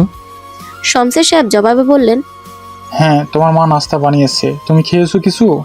শরৎ দীর্ঘশ্বাস ফেলে বলল, সে খবর আর রাখে কে, নাস্তা বানিয়েছে, খেতে বসবো। শমশের সাহেব সিঙ্গেল সোফাটা গিয়ে বসলেন। শরৎ হাত ধুয়ে এসে খেতে বসলো। যদিও বাবাকে একবার বলল খাওয়ার কথা, কিন্তু শমশের সাহেব না করলেন। শরৎ আর কিছু না বলে নাস্তায় মন দিল। শমশের সাহেব ইতস্তত করতে করতে বললেন, একটা কথা বলার ছিল তোমাকে। হ্যাঁ বলেন। বাবার দিকে না তাকিয়ে চকিতে জবাব দিল। শরৎ যেন সে জানতো শমশের সাহেব এখনই কিছু বলবেন। শমশের সাহেব শরতের দিকে তাকিয়ে বললেন, রিয়ার বিয়ের কথা চলছে। সে তো অনেক আগে থেকেই শুনছে। কতগুলো বিয়ের কথা হচ্ছে, এসব আর নতুন কি? এবার একটা মনে হয় হয়ে যাবে। ছেলে ভালো বেতনের চাকরি করে, পরিবার ভালো। শরৎ রুটি ছিঁড়ে মুখে নিয়ে চিবোতে চিবোতে বলল, দেখেন বাড়িতে যেন আবার তার আর তার মায়ের মতো ননদ শাশুড়ি না থাকে, নাহলে আবার আপনার মেয়ের কপালে তিয়াসার মতোই হবে। আর তিয়াসা একদিন আপনার মেয়ের অতি ভালো আচরণে কাঁদতে কাঁদতে বলেছিল না, আমার শাশুড়ি আর ননদের মতো শাশুড়ি ননদ যেন হয়, ওই কথাই ভুলে যাবে। শমশের সাহেবের মুখের রং যেন পাল্টে গেল। সহসা বলে উঠলেন, বউ চলে যাওয়ার পর তার পক্ষ নিয়ে কথা বলা বেশি বেড়েছে তোমার, শরৎ। এরকম যদি আগে করতাম তাহলে বল যেত না। শিক্ষা হচ্ছে বলে শিক্ষিত মানুষের মতো কথা বলছে। আপনি সকাল সকাল কেন এসছেন সেটা বলেন। সরি, আপনার মেয়ে বউ কেন পাঠাইছে সেটা বলেন। শমশের সাহেব দমে গেলেন মুহূর্তেই। শরৎ না যেন সঠিক বলেছে। তিনি মুখে অসহায় ভাব নিয়ে এলেন। রিয়ার বিয়ের অনুষ্ঠান বড়সড় করে না করলেও টুকটাক ছেলের বাড়ির মানুষকে তো সম্মান করতে হবে। করেন, নিষেধ করছে কে? তার জন্য টাকার প্রয়োজন। আপনার বউয়ের তো অনেক টাকা। মা মেয়ে তো আপনার টাকায় নাকি চলে না, চাকরি করে, সে টাকা নাকি দুজন চলে। এখন আপনার বউ কি বলেন ব্যবস্থা করতে? তুমি ওর বড় ভাই। সৎ ভাই। শরৎ। ভুল বললাম? শরতের দিকে তাকিয়ে কিছুক্ষণ মৌন রইলেন শমশের সাহেব। শরৎ তাড়া দিয়ে বলল, আমার এখন তাড়াতাড়ি বের হতে হবে, আর কিছু বলা থাকলে বলেন। শমশের সাহেব উপায় না পেয়ে বলেই ফেললেন, 2-2.5 লাখ টাকা দিতে পারবে? না। কাট কাট জবাব শরতের। প্রয়োজনে আমি তোমাকে ফিরিয়ে দেব। আমার কাছে টাকা থাকবে কিভাবে? টাকা থাকলে কি বউ অভাবে চলে যায়? তোমার মামা রাতে কল করেছিল। এতক্ষণে পুরো বিষয় বুঝতে পারল শরৎ। তার ছেলের হাসি হেসে বলল, যখন টাকার অভাবে 1-2 বেলা না খেয়ে থাকতাম, তখন বাপের, মায়ের, বোনের খোঁজ ছিল না। এখন টাকা হাতে এসছে বলে সবাই সম্পর্ক বাঁধাতে এসছে। সারার বাঞ্ছত মর্কে জীবনের উন্নতি দেখলাম না। শরৎ থেমে ফের বলল, আপনার বউকে বললেন তার কাছে আমার মায়ের যে 5 ভরি স্বর্ণ আছে সেটা আলাদা করে রাখতে। আমার আর আমার বউর জন্য যে ছিল না, আমিও তারপর তাদের জন্য নাই। আমি তাড়াতাড়ি গহনা নিতে আসছি। শমশের সাহেব দাঁড়িয়ে গেলেন। জোর গলায় বললেন, কিসের গহনা? কোনো গহনা নাই, যা আছে সব তোমার এই মায়ের গহনা। রিয়ার বিয়ের জন্য রাখা হয়েছে। আমার মায়ের গহনা কই গেল? হারিয়ে গেছে। গহনা হারানো জিনিস হারিয়ে গিয়ে আপনার বউর কাছে আছে। আমি তো দাবি ছাড়ছি না, প্রয়োজনে পুলিশ নিয়ে যাব। শরৎ, বেশি বেশি করছো। এখনো কিছুই করিনি। জীবনের খাতে যেহেতু করে বসেছে, সেহেতু সবকিছু হিসেব মোতাবেক চলবে। শমশের সাহেব ধমকের সুরে শুধালেন। তুমি টাকা দেবে না? না। দিতে হবে না তোমার। বলেই ত্রস্ত পায়ে বেরিয়ে গেলেন শমশের সাহেব। শরতের কাছে এই বিষয়টা নতুন কিছু না। তার হাতে কোনোভাবে টাকা এলেই শমশের সাহেব টাকা চাইতে আসেন। এইভাবে 2-3 বারে 3.5 লাখ টাকা উনি নিয়েছেন। আজ আবার এসেছেন টাকার সন্ধান পেয়ে। অন্যবার নিষেধ করতে না পারলেও শরৎ এবার না করতে পেরেছে। তাকে যে পারতেই হতো। আগে সে টাকা দিয়েছিল তিয়াশার কথা ভেবে। সে ভেবেছিল টাকা পেয়ে অন্তত তিয়াশার সাথে ছোট মা আর ননদ ভালো ব্যবহার করবে, কিন্তু সেটা কখনোই হয়নি। তাই শরতের আর কোনো দায় নেই। সে আল্লাহর সহযোগিতায় একা একা তিয়াশাকে ভালো রাখতে চায়। বাবা চলে যেতে সে দরজা আবার আটকে দিয়ে বিড়বিড় করে বলে উঠল, আমি তোমাকে ভালো রাখবো তিয়া। তোমাকে ভালো রাখতে আমি সর্বোচ্চটুকু করব। তোমাকে আমি সেটা পাইয়ে দেব যেটা তুমি কল্পনাও করনি। তোমাকে ভালোবাসবো আর ভালো রাখবো। দেখে নিও তুমি। আমাকে আর কয়েকটা দিন শুধু সময় দাও, আমি ফিরবো তোমার কাছে নতুন শরৎ হয়ে। ততদিন না হয় তোমার তৈরি করা দূরত্বটাই রইল আমাদের মাঝে। কয়েকদিন হলো বাড়িতে খুব অশান্তি চলছে। আলো কিছুতেই কোনো কাজ করছে না বাড়িতে। শাশুড়ি আর ননদকে দেখলেই কড়া ভাষায় কথা বলছে। সাদ্দাম কাজের সূত্রে সপ্তাহখানেকের জন্য চট্টগ্রাম গিয়েছে। এটারই সুযোগ নিয়েছে সে। যদিও সাদ্দাম প্রতিদিন বোনের কাছে ফোন করে জানতে চায় বাড়ির পরিবেশ সম্পর্কে। তিয়াশারও মিথ্যা বলতে হয় ভাইয়ের সংসার বাঁচাতে। এই কয়েকদিনে যে পরিমাণ অশান্তি, শারীরিক মানসিকভাবে আহত হচ্ছে সে, তাতে শরীর আর সায় দিচ্ছে না তার। মায়ের বয়স হয়েছে। এই বয়সে এসে যদি মেয়ের জন্য বিপদে পড়ে মাকে বাড়ির সব কাজ করতে হয়, তাহলে সেটা মোটেও ভালো দেখায় না। তিয়াশা নিজে বসে থেকে নিজের মাকে এই অবস্থায় সংসারের সব কাজ কিভাবে করতে দেবে? কোনো মেয়ে কি তার মায়ের এমন অবস্থা দেখতে পারে? তিয়াশাও পারেনি। মা হাজারবার নিষেধ করা সত্ত্বেও মাকে কাজে সাহায্য করে। সকাল সকাল রান্নার কাজে সাহায্য করায় কদিন হলো প্রচুর ঠান্ডার সমস্যা হচ্ছে তার। যে সময় একদমই বিশ্রামে থাকা উচিত, সেই সময় কাজ আর অতিরিক্ত মানসিক অশান্তিতে নাজেহাল অবস্থা তিয়াশার। প্রতিদিন রান্না করে চেম্বারে যেতে দেরি হচ্ছিল এবং সেখানে কথা শোনার জন্য নিজে থেকে বেরিয়ে আসতে হয়েছে তাকে। জীবন নিয়ে হতাশা দিন দিন তার বেড়েই চলেছে। নামাজে দাঁড়ালে হতাশা, জীবনে না পাওয়াগুলো যেন জোট বেঁধে এসে সবকিছু মনে করিয়ে দেয়। কান্না থামে না। কান্নার দরুন তিলাওয়াত করতে পারে না। জীবন যেন এটুকু বয়সে এসেই থেমে গিয়েছে। নিজেই নিজেকে বলে, জীবন এত ভারী বয়ে বেড়ানো কঠিন জানলে নিজের পায়ে না দাঁড়িয়ে কখনো বিয়ে করতাম না। নিজের জীবন নিয়ে অন্যের ওপর নির্ভর করা যায় না। তিয়াশার এখন পুষ্টিকর আর ভালো ভালো খাবার খাওয়া প্রয়োজন। একজন গর্ভবতী নারীর যে পরিমাণ খাবার খাওয়া প্রয়োজন, তার অর্ধেকও খাওয়াতে পারেন না কুলসুম বেগম। সাদ্দাম গতরাতে আলাদা করে কিছু টাকা পাঠিয়েছে বোনের ফলমূল কেনার জন্য। কুলসুম বেগম সকাল সকাল ফ্রিজ থেকে একটু মাংস বের করে ভালো করে কষিয়ে রান্না করেছেন। আলো একটাবারের জন্য রান্নাঘর উকি পর্যন্ত দেয়নি। খাবার টেবিলে খেতে এসে বাটিতে মাংস দেখে কুলসুম বেগমকে উদ্দেশ্য করে বলে উঠল, মেয়েকে ভালো খাওয়াতে কি এখন ছেলেকে ফকির করার পায়তারা করতেছেন? রাতে এতগুলো টাকা নিয়ে এসেছে, এখন আবার মাংস। বলি, যা যা আছে সবই মেয়েকে গেলাতে পারেন না? পেটে তো বাচ্চা না, রাক্ষস আছে মনে হচ্ছে, রাক্ষস জন্ম দিবে। খাবার খাওয়ার জন্য নিজের রুম থেকে মাত্রই বের হচ্ছিল তিয়াশা। ভাবির এমন কথা শুনে দরজায় দাঁড়িয়ে গেল সে। কথাটা যেন বুকটা ছিদ্র করে এফোড়ো করে দিল। মুহূর্তে টলমল হয়ে উঠল তার চোখ। পেটে হাত দিয়ে চোখ বন্ধ করে বিড়বিড় করে বলে উঠল, শরৎ, তুমি যদি আমার মূল্য একটু বুঝতে তাহলে আমার এমন দিন দেখতে হতো না। এত এত কটু কথা, খারাপ থাকা, কান্না, এসবের পর আমি তোমাকে কিভাবে ক্ষমা করব বলো? কুলসুম বেগম আলোর কথার পরিপ্রেক্ষিতে বলে উঠলেন, অতিবার বেরো না আলো। সাদ্দাম তোমার বর হওয়ার আগে আমার ছেলে, আর এই সংসারটাও তোমার না, এটা এখনো আমার সংসার। তুমি যদি এভাবে চলতে থাকো তাহলে সংসার আলাদা না, বাড়ি আলাদা করতে হবে। স্বামী নিয়ে যেখানে ইচ্ছে চলে যাও, এই বাড়িতে থেকে এত উঠতে পারবে না। আমার মেয়েকে তোমার এত অসহ্য লাগলে বাপের বাড়ি চলে যাও। আলো শক্ত গলায় বলে উঠল, গেলে আপনাকে ছেলেকে ডিভোর্স দিয়ে দিব। আপনার আর আপনার মেয়ের ফার্মেশ খাবে কে? কুলসুম বেগম মৃদু গলায় বলে উঠলেন, তবে তিয়ার চেয়েও খারাপ একটা সময়ের জন্য প্রস্তুত হও। তিয়াশা আর দাঁড়িয়ে থাকতে পারছিল না। প্রতিদিনের এমন মানসিক অত্যাচার সহ্য করা যায়? কোনো মেয়ে এই সময় এটা সহ্য করতে পারবে? তিয়াশা কেঁদে উঠল, মনে মনে বলল, আল্লাহ, আমি আমার জন্য তোমার কাছে এত হতাশা আর কষ্ট চেয়েছিলাম, তুমি কেন একটু রহমতের নজরে আমার দিকে তাকাচ্ছ না? আমি যে আর পারছি না। সকাল থেকে বাবুর নড়াচড়া টের পারছিল না তিয়াশা। সেই চিন্তা সকাল থেকে ছিল, তার উপর আবারও অশান্তি। হঠাৎই পেটে অসহ্য যন্ত্রণা অনুভব করলো সে। এক মুহূর্তের মধ্যে ঘেমে অস্থির লাগতে শুরু করলো। জোরে মাকে ডেকে বলল, মা, বাঁচাও। বাচ্চা নষ্ট হয়ে যাওয়ার আশঙ্কায় তিয়াশাকে নিকটস্থ হাসপাতালে ভর্তি করা হয়েছে। তিয়াশার মা কুলসুম বেগম প্রতিবেশী হারুন মিয়ার গাড়ি করে একা একাই মেয়েকে হাসপাতালে নিয়ে এসেছেন। একজন অন্তত পুরুষ মানুষ সাথে থাকলে বিপদ থেকে বেরিয়ে আসা সহজ হতো মনে করে সব ভুলে শরৎকেই কল করলেন তিনি। হাজার ঝগড়া বিবাদ হলো, তিয়াশা শরতের স্ত্রী এবং বাচ্চাটা শরতের। সবকিছুর ঊর্ধ্বে গিয়ে বাচ্চার ওপর শরতের অধিকার সবচেয়ে বেশি। বাচ্চার ভালো মন্দ দেখার দায়িত্ব সবচেয়ে বেশি তারই। শরৎকে কল করে জানানোর সাথে সাথে শরৎ সব কাজ ফেলে হাসপাতালে ছুটে এসেছে। ছুটতে ছুটতে দোতলার করিডোরে শাশুড়িকে দেখে দাঁড়িয়ে গেল সে। হাঁপাতে হাঁপাতেই জিজ্ঞেস করলো, আম্মা, তিয়ার কি অবস্থা এখন? ও ঠিক আছে তো? আম্মা, ওর কাছে হয়নি তো? কুলসুম বেগম বসা থেকে দাঁড়িয়ে তিয়াশাকে রাখা কেবিনের দিকে ইশারা করে বললেন, এখনো তো বাবু হওয়ার সময় অনেক বাকি। তিয়াশা বলছিল সকাল থেকে বাবু নড়ছিল না আর পেট ব্যথা সহ্য করতে পারছিল না। হঠাৎ এমন কেন হলো বুঝতে পারছি না। ওকে ওখানে নেওয়া হয়েছে, ডাক্তার দেখেছে, জানি না কি হবে। আল্লাহ এবারের মতো বিপদ থেকে রক্ষা করলে শান্তি পেতাম। আমার এতটুকু মেয়ে আর কত অশান্তি সহ্য করবে?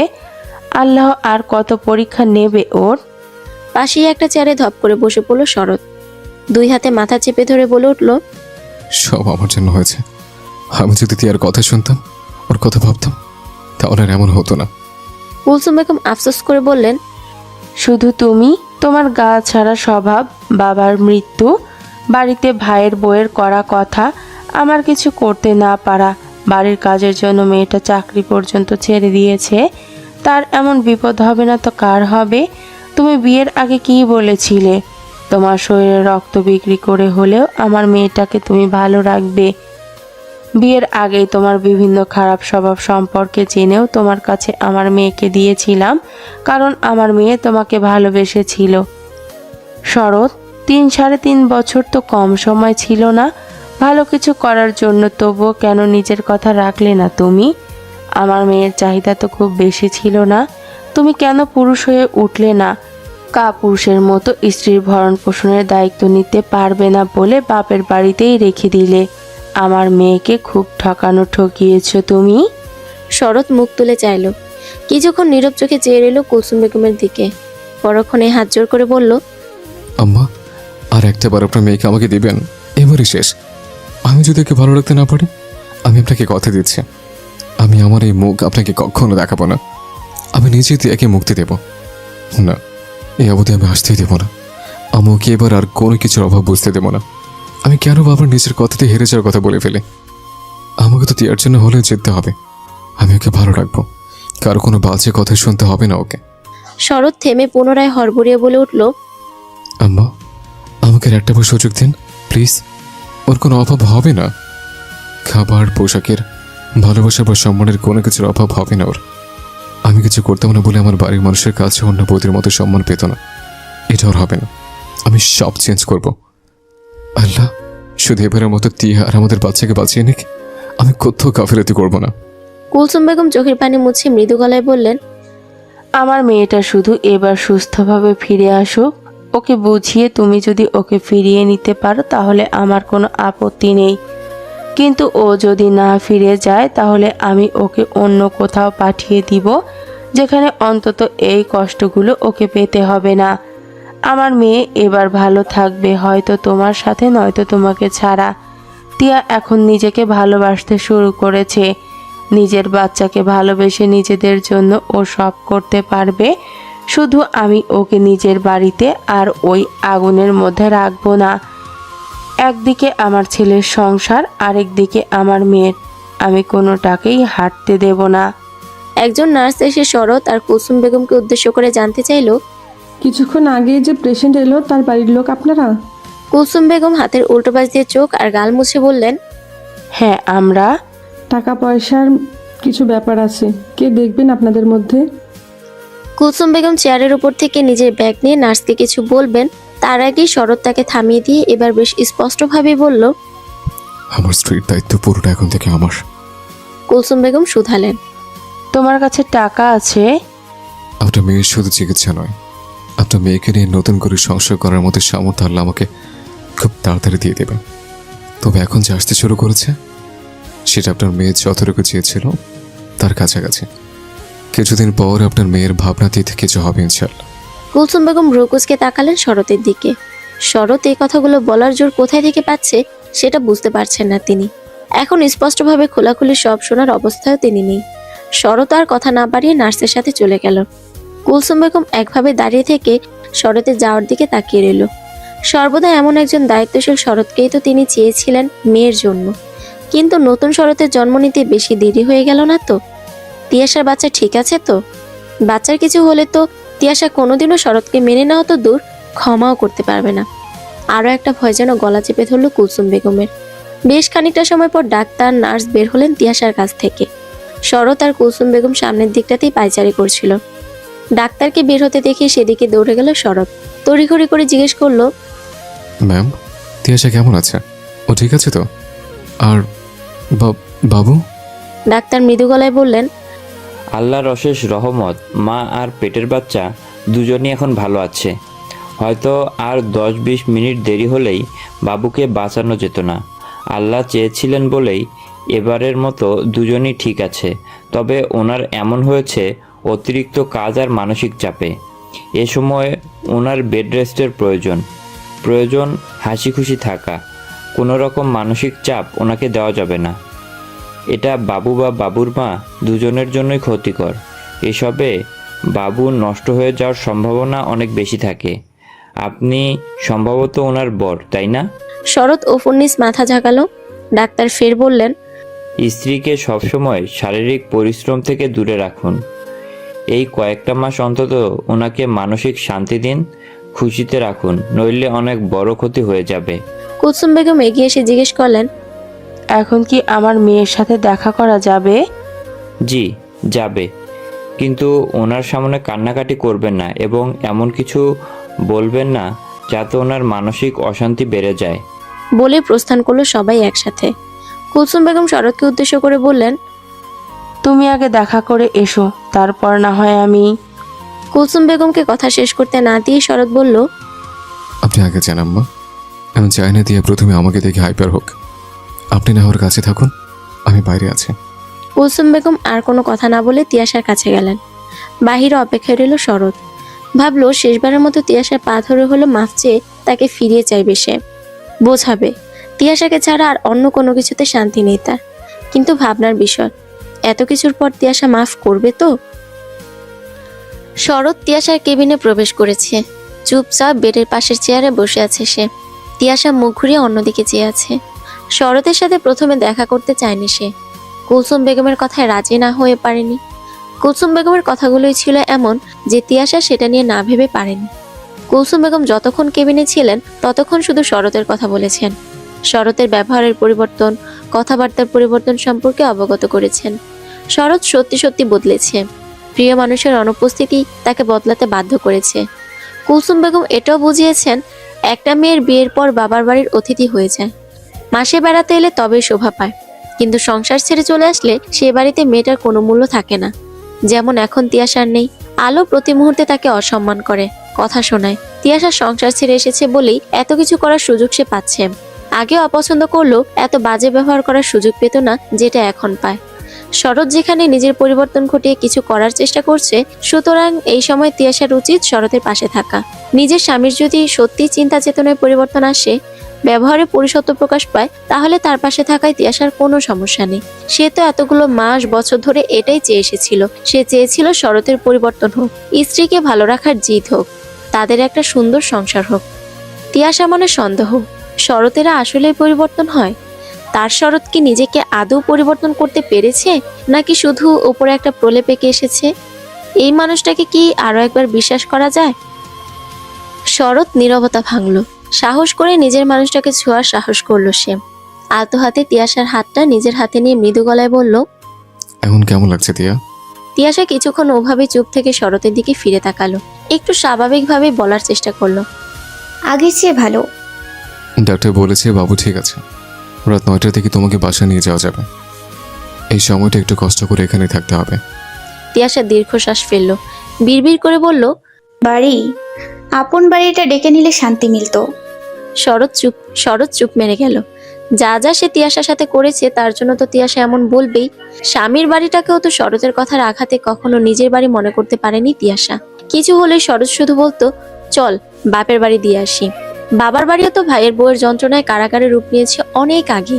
শরৎ প্রলম্বিত শ্বাস ফেলে মাথা নিচু করে বলল, তিয়া, আর একটাবার আমাকে সুযোগ দেবে? এবারে শেষবার। এবার আমি তোমার বিশ্বাস ভাঙবো না। তিয়াশা শরতের চোখে চোখ রাখলো, মলিন মুখে বলল, আমি আবার নিজেকে অভাবে পতিত করতে পারবো না শরৎ। ভালোবাসার লোভে আমি ভালো থাকা বিসর্জন দিতে চাই না। তোমাকে ভালোবাসে পেতে কিচ্ছু হারাতে হবে না, বিশ্বাস করো তিয়া। আমার তুমি ছাড়া হারানোর কিছু নেই বলে হয়তো কিছু করার সাহস করতে পেরেছে। তুমি ছাড়া টাকার মূল্য আমার কাছে শূন্য। আমার সবটা শুধু তোমাকে ভালো রাখতে। তিয়া, আমি বিজনেস শুরু করেছি আমার যা ছিল সবটা দিয়ে। তুমি বিশ্বাস করবে কি, চেষ্টা করেছি বলে হয়তো আল্লাহ আমাকে ফেরাননি। আমি উপার্জন করতে শুরু করেছি তিয়া।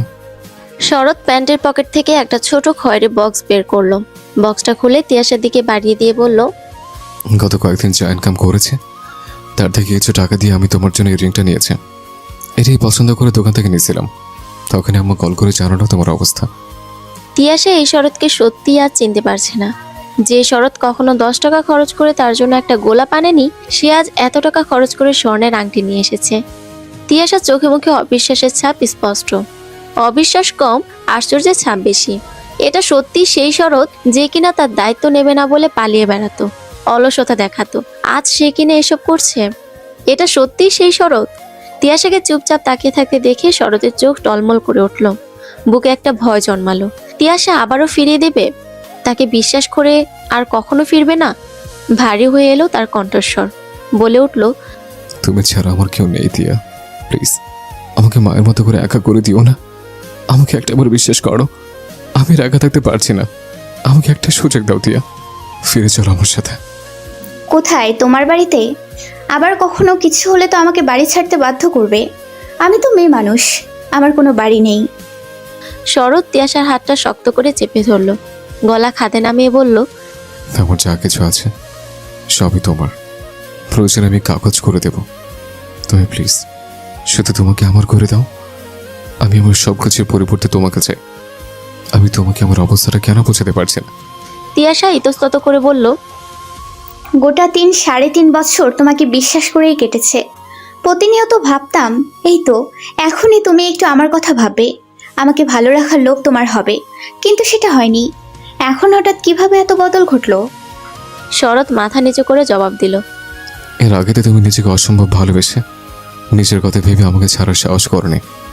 আমি ভেবেছিলাম তুমি আমাকে ছাড়া থাকতে পারবে না, সেজন্য হয়তো অমন করেছে।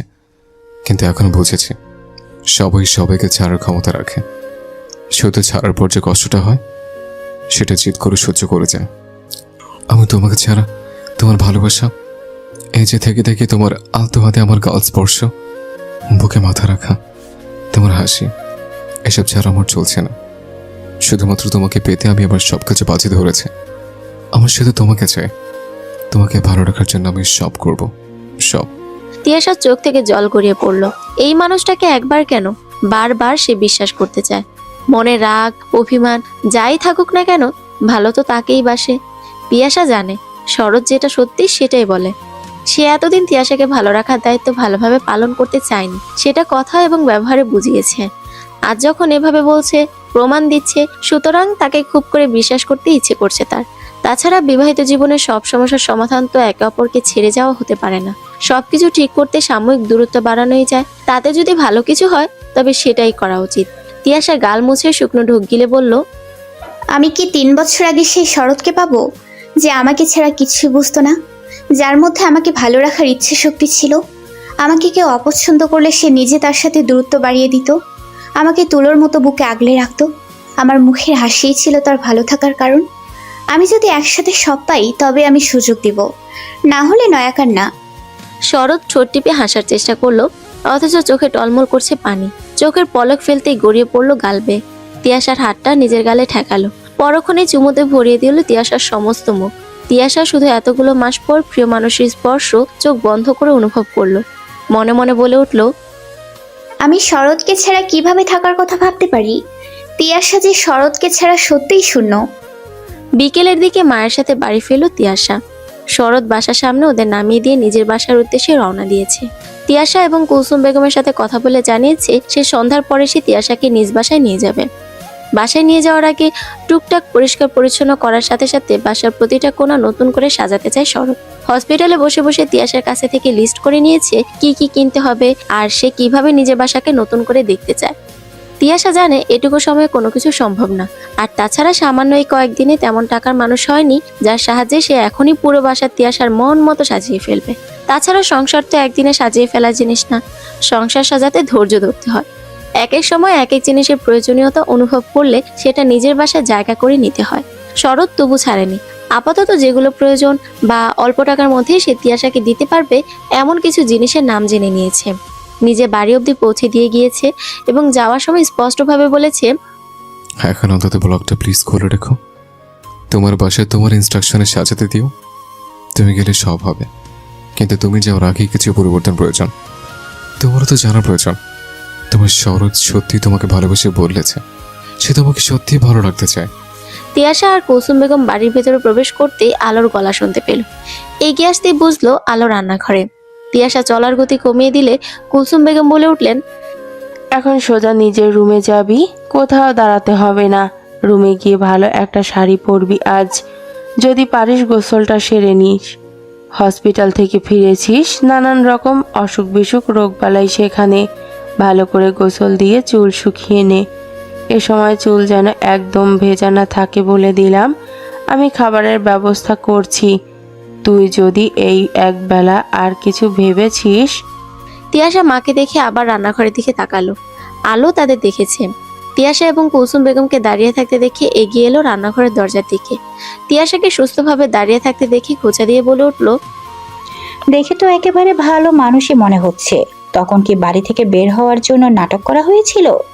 কি নাটক বাবা! মরেই তো যাচ্ছিলেন মানুষজন, আবার জন্ম নেওয়ার মতো ফিরেও এলো। কত কিছু আর দেখবো। কুলসুম বেগম চকিতে বলে উঠলেন, তুমি কি চাচ্ছিলে?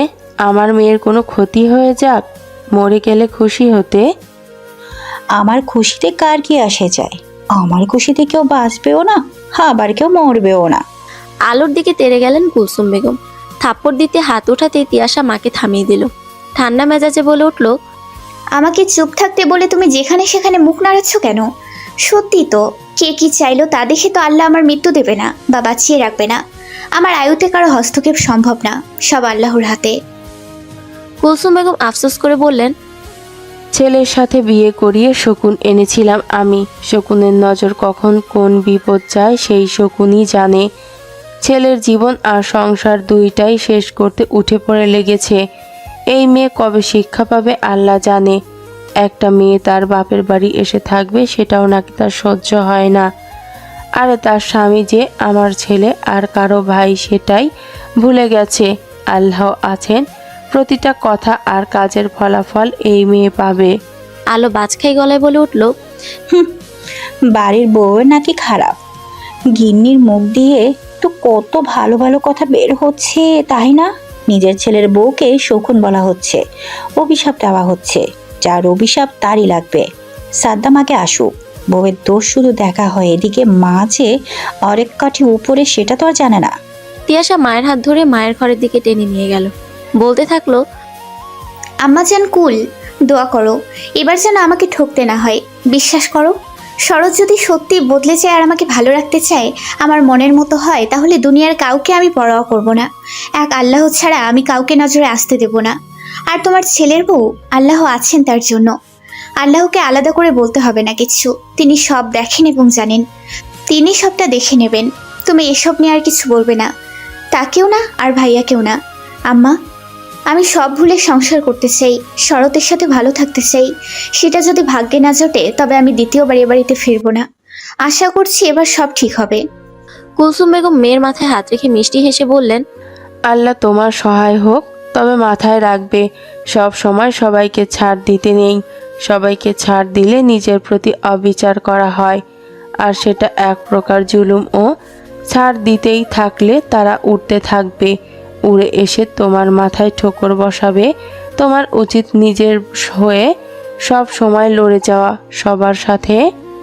তিয়াশা মায়ের কথায় সায় জানিয়ে বলল, হ্যাঁ আম্মা, নিজেকে ভালোবাসতে শুরু করেছি আমি, নিজেকে আর ছোট হতে দেব না কোথাও।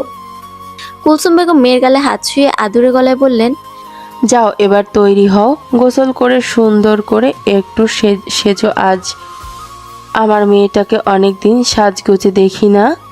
তিয়াশা নিজের রুমের দিকে যেতে গিয়েও থেমে গেল।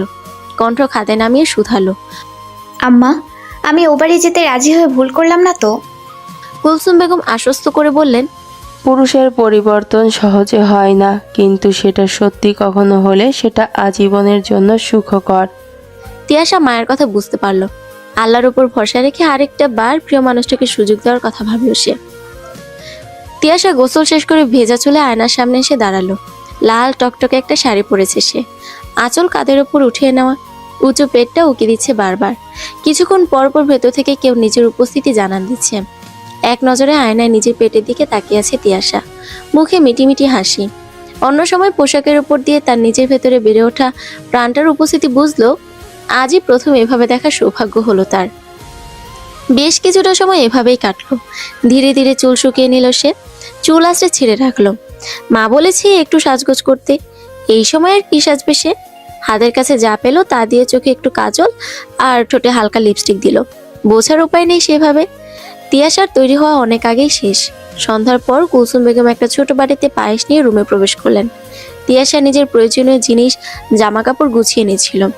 মাকে পায়েসের বাটি হাতে দেখে দাঁড়িয়ে গেল। কুলসুম পায়েসের বাটি তিয়াশার হাতে দিয়ে বললেন, এটা খেয়ে নে তো মা, পরশু দিন খেতে চেয়েছিলি, এখন চলে যাবি। তোকে কিছু খাওয়ানোর কখন আবার সুযোগ হবে কে জানে। শোন, যখন যা খেতে ইচ্ছে হবে শরৎকে বলবি, আর ঘরে বানানো কিছু খেতে ইচ্ছে করলে অবশ্যই আমাকে জানাবি। আমি রান্না করে সোজা তোর বাসায় গিয়ে হাজির হব। তিয়াশা এক চামচ পায়েস মুখে নিয়ে তৃপ্তিতে চোখ বন্ধ করে নিল। বলল, আহ, পায়েসটা মুখে নিয়ে বুঝলাম কেন আমার তোমার হাতের পায়েস এত খেতে ইচ্ছে হচ্ছিল আমার। তোমার হাতের পায়েসের সাথে কোনো কিছু তুলনা হয় না। কুলসুম বেগম মেয়ের দিকে মায়া ভরা দৃষ্টি ফেলে বললেন, পেট ভরে খেয়ে নে মা, লাগলে বলবি, আরও আছে। বাহিরে থেকে ভরাট পুরুষালী কণ্ঠস্বর ভেসে এলো, তাতে একটা নাম। তিয়া। তিয়াশা চৌকিতে মায়ের দিকে তাকিয়ে বলে উঠল, শরৎ। শরৎ তিয়াশার রুমের ভেতরে প্রবেশ করলো। তিয়াশাকে প্রায় বউ সাজে কিছুক্ষণ মুগ্ধ চোখে দেখে বলল, তিয়া, তোমার কি হয়েছে? আমাদের তাড়াতাড়ি বের হতে হবে, বাইরে খুব বাতাস, আস্তে ধীরে যেতে হবে, সময় অনেকটা লাগবে। তিয়াশা মায়ের দিকে তাকাতেই কুলসুম বেগম বলে উঠলেন, তিয়া রেডি আছে, কিন্তু না খেয়ে তো যেতে দিচ্ছি না আব্বা। এখন বাসায় গিয়ে দুজন আবার কি খাবে, তার চেয়ে ভালো হবে এখান থেকে খেয়ে যাও আর কিছু খাবার নিয়ে যাও। আগামীকাল থেকে রান্না বান্না করে খেও, আজ আর এসবের চিন্তা করতে হবে না। তিয়াশা পায়েসটুকু শেষ করে পায়েসের বাটি বাড়িয়ে দিয়ে মাকে উদ্দেশ্য করে বলল, আর একটু দেবে? কুলসুম বেগম বাটি নিয়ে হেসে বললেন, দুজনে বস, আমি দুজনের জন্যই নিয়ে আসছি। কুলসুম বেগম বেরিয়ে যেতেই শরৎ তিয়াশার দিকে এগিয়ে গেল। বাহিরের দিকে একবার উকি দিয়ে ফিসফিস করে বলল, তাড়াতাড়ি চলো, তোমার জন্য নিজে হাতে বিরিয়ানি রান্না করেছে। আমার ভীষণ ক্ষুধা পেয়েছে, একসাথে খাবো বলে আমি এখনো টেস্ট করিনি। মাকে বলো কোনো খাবার দিতে হবে না। তিয়াশা অবাক চোখে শরতের দিকে তাকালো। তুমি রান্না করেছো? হ্যাঁ, তুমি পছন্দ করে বলে নিজে রান্না করেছে। তাহলে বাসা কে গুছিয়েছে? বন্ধুরা এসেছিল, ওরা নিজেরা সব করে দিয়েছে, পরিবর্তে টাকা খুশিয়েছে প্রচুর। বাসায় চলো, দেখতে পাবে সব। তোমার রুম তুমি যেভাবে চেয়েছিলে সেভাবেই সাজানোর চেষ্টা করেছে। ওখানে সব তোমার মন মতো হবে, সব। তিয়াশা এক পলকে শুধু চেয়ে রইল শরতের দিকে। এই মানুষটা তাকে অসম্ভব ভালোবাসে, সেটা জানে, কিন্তু এই যে ভালো রাখার তাগিদ, সেটা আগে মানুষের মাঝে সে দেখেনি। তিয়াশা নিজেকে ভালোবেসে দূরত্বে বাড়িয়েছিল, তার জন্যই বোধহয় শরৎ তার গুরুত্বটা বুঝেছে। তিয়াশাকে চুপ থাকতে দেখে শরৎ তিয়াশার হাত দুটো নিজের হাতের মুঠোয় নিয়ে আলতো গলায় বলে উঠল, আমাকে বিশ্বাস করতে পারছো না? বিশ্বাস করো, আমি সে আগের শরৎ আর নেই। তোমার সাথে সাথে আমাদের অনাগত সন্তানকে ভালো রাখার জন্য আমি পরিশ্রম করেছি। তিয়াশা শরতের চোখে চোখ রেখে বলল, আমি তোমাকে বিশ্বাস করি শরৎ, আগেও করেছি, এখনো করি। তোমার বিশ্বাসের দাম আমি দেব তিয়া, তোমাকে আমি মাথায় করে রাখবো। কিন্তু আমি যে এই বুকে থাকতে চাই। শরতের বুকের দিকে ইশারা করে কথাটা বলল তিয়াশা। শরৎ মুচকি হেসে বলল, এই বুক কেন, এই মানুষটাই তো তোমার। এই মানুষটার সবটা জোরে শুধু তুমি। শরৎ থেমে বলল, তোমাকে খুব ভালোবাসি তিয়া। তিয়াশা মুচকি হেসে জবাবে বলল, আমি বাবা নিজেকে ছাড়া কাউকে ভালো টালোবাসি না। শরৎ তিয়াশাকে টেনে নিজের বুকের সাথে জড়িয়ে নিয়ে বলল, তুমি তোমাকে ভালোবাসো, আর এই যে তুমি তোমাকে ভালোবাসো বলেই তো আমি তোমাকে নতুন করে আরো বেশি করে ভালোবাসতে পারলাম। কুলসুম বেগমের কাছে থেকে বিদায় নিয়ে তিয়াশাকে নিয়ে বের হচ্ছিল। সাদ্দাম বাসায় নেই, সেটা শরৎ আগে থেকেই জানতো। অনেকক্ষণ ধরে এ বাসায় আসার পরও আলোকে দেখতে না পেয়ে তার ব্যাপারে জানতে তিয়াশা জানায় আলোর সাথে একটু ঝামেলা হয়েছে। শরৎ আর আগ্রহ দেখায়নি। তিয়াশাকে নিয়ে বের হওয়ার সময় তিয়াশার হাতে থাকা সামান্য পাস ব্যাগটাও শরৎ তিয়াশা থেকে নিয়ে নিলে আলো তার নিজের রুমের দরজার সামনে থেকে বলে উঠল, বউয়ের জন্য দেখছি দরদ উতলে পড়ছে। এত দরদ থাকা সত্ত্বেও মানুষজন কেন যে বউ বাপের বাড়ি ফেলে রাখে? শরৎ মৃদু হেসে বলল, বউ যেহেতু দরদ উতলায় পড়বে, ভাবি হলে হিংসে আর দেখতে না পারো স্বভাব বদলাতো। আর বউ রেখেছিলাম, নিয়ে যাচ্ছে। আমার জিনিস বলে কথা, কারো কালো মুখ দেখতে আর রাখতে পারছি না ভাবি। আলো তেজি গলায় বলে উঠল, মুখ সামলে কথা বলো শরৎ। আপনি একটু দেখে শুনে কথা বলুন ভাবি। আমি তিয়া নই, ভাইয়ের সংসারের শান্তি আনার দায় আমার নেই। আমার দিকে ইট মারলে পাটকেল খেতেই হবে। আমি তিয়াসের মতো মুখ বুঝে সহ্য করে যেতে পারবো না। আপনি সম্পর্কে আমার বড়, অথচ ছোট বোন হলে ঠাঠিয়ে দিয়ে গেলে দুইটা থাপ্পড় মেরে সোজা মানুষ বানিয়ে দিতাম, এমন অমানুষ থেকে। বাড়ির জামাই হয়ে অনেক বেশি কথা বলছো, অনেক বড় বড় কথা বের হচ্ছে মুখ দিয়ে। আমি না বাড়ির খারাপ জামের পরিচয় দিচ্ছেন, কিন্তু আপনি তো পাড়ার কুচুটে মহিলাদের পরিচয় দিচ্ছেন। বাড়ির সবাইকে একসাথে নিয়ে কিভাবে সংসার করতে হয় সেটা তো আপনার মতো মহিলা জানবেই না। আপনি কিন্তু বেশি বেশি কথা বলছেন। তিয়াশা এবার জবাবে বলল, আপনি নিজের মুখ সামলান। আমাকে যা বলেছেন বলেছেন, শরতের সাথেও খারাপ ব্যবহার করতে আপনার বাচ্ছে না? নিজেকে আর কত নিচে নামাবেন আপনি? আল্লাহর গজব আসবে আপনার ওপর খুব তাড়াতাড়ি। ননদরা নাকি ভাবিদের ভালো থাকা কেড়ে নেয়, আর আপনি? ও আচ্ছা, ভাবি হিসেবে তো ননদের খারাপ করেছেনি, ননদ হিসেবেও কি তাই করবেন নাকি? আমার ভাই আপনার সাথে সংসার কিভাবে করছে কে জানে? আপনার মুখের ভাষার যে কাটা।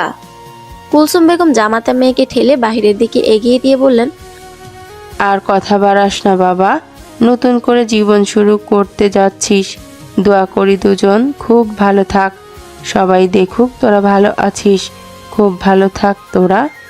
শরৎ উক্ত বিষয়ের কথা না বাড়িয়ে তিয়াশাকে উদ্দেশ্য করে বলল, তুমি মার সাথে এসো, আমি ব্যাগ গাড়িতে উঠিয়ে ফেলি। শরৎ বেরিয়ে যেতে আলো মুখ বাঁকিয়ে বলে উঠল, দেখা যাবে মানুষের সংসার কতদিন টিকে। তিয়াশা দাঁড়িয়ে গেলে কুলসুম বেগম কিছু না বলতে ইশারা করলেন, কিন্তু তিয়াশা সেটা না করে আলোর দিকে তাকিয়ে মুচকি হেসে বলল, আপনাকে কিছুতেই মাফ করা যায় না ভাবি। এত এত কথার আঘাত আমি কিভাবে মাফ করব? আপনাকে দেখলেই আপনার খোঁচা দেওয়া কথাগুলো মনে পড়বে, ক্ষত গভীর হবে। আমার সংসার না টিকলে, শরৎ আমাকে আবার ঠকালে আমি এ বাড়িতে আর ফিরবো না। কিন্তু আপনার সাথে কখনো আমার চেয়েও যদি খারাপ কিছু হয় তখন কি করবেন? আমি এখন এই মুহূর্ত থেকে চাচ্ছি আপনিও এরকম কোনো বিপদে পড়ুন, আর বুঝুন আমি ঠিক কোন পরিস্থিতি পেরিয়ে এসেছি। কথাগুলো বলেই মুচকে এসে বাড়ি থেকে বেরিয়ে গেল তিয়াশা। শরৎ বাহিরে তিয়াশার জন্য অপেক্ষারত, চারদিকে অন্ধকার নেমে পড়েছে। রাস্তায় কিছু দূর ফাঁকে ফাঁকে ল্যাম্পপোস্টের আলো জ্বলছে। মানুষের ভিড় কমে গিয়েছে আগের তুলনায়। তিয়াশা ধীর পায়ে শরতের দিকে এগিয়ে এলো। তিয়াশার মুখ স্পষ্ট হতে শরতের মুখে হাসির রেখা দেখা দিল। তিয়াশার নিজের মুখেও প্রশান্তির ছাপ, চোখে মুখে নিশ্চিন্তের চিহ্ন। শরৎ তিয়াশার দিকে হাতটা বাড়িয়ে দিল। তিয়াশা নিজের হাত বাড়িয়ে দিতে একটুও দেরি করলো না। শরতের হাত স্পর্শ করলো তিয়াশার হাত। শরৎ প্রলম্বিত শ্বাস ফেলে বলল, আজ থেকে আমাদের নতুন সংসার শুরু। অনুভূতিগুলো নতুন লাগছে। আমি পুরনো শরৎকেই পেতে চাই, উইথ আরো আরো ভালো গুণ। অবশ্যই ম্যাম, বাড়ি চলে শুধু, কোনো অভিযোগ করার সুযোগ দেব না।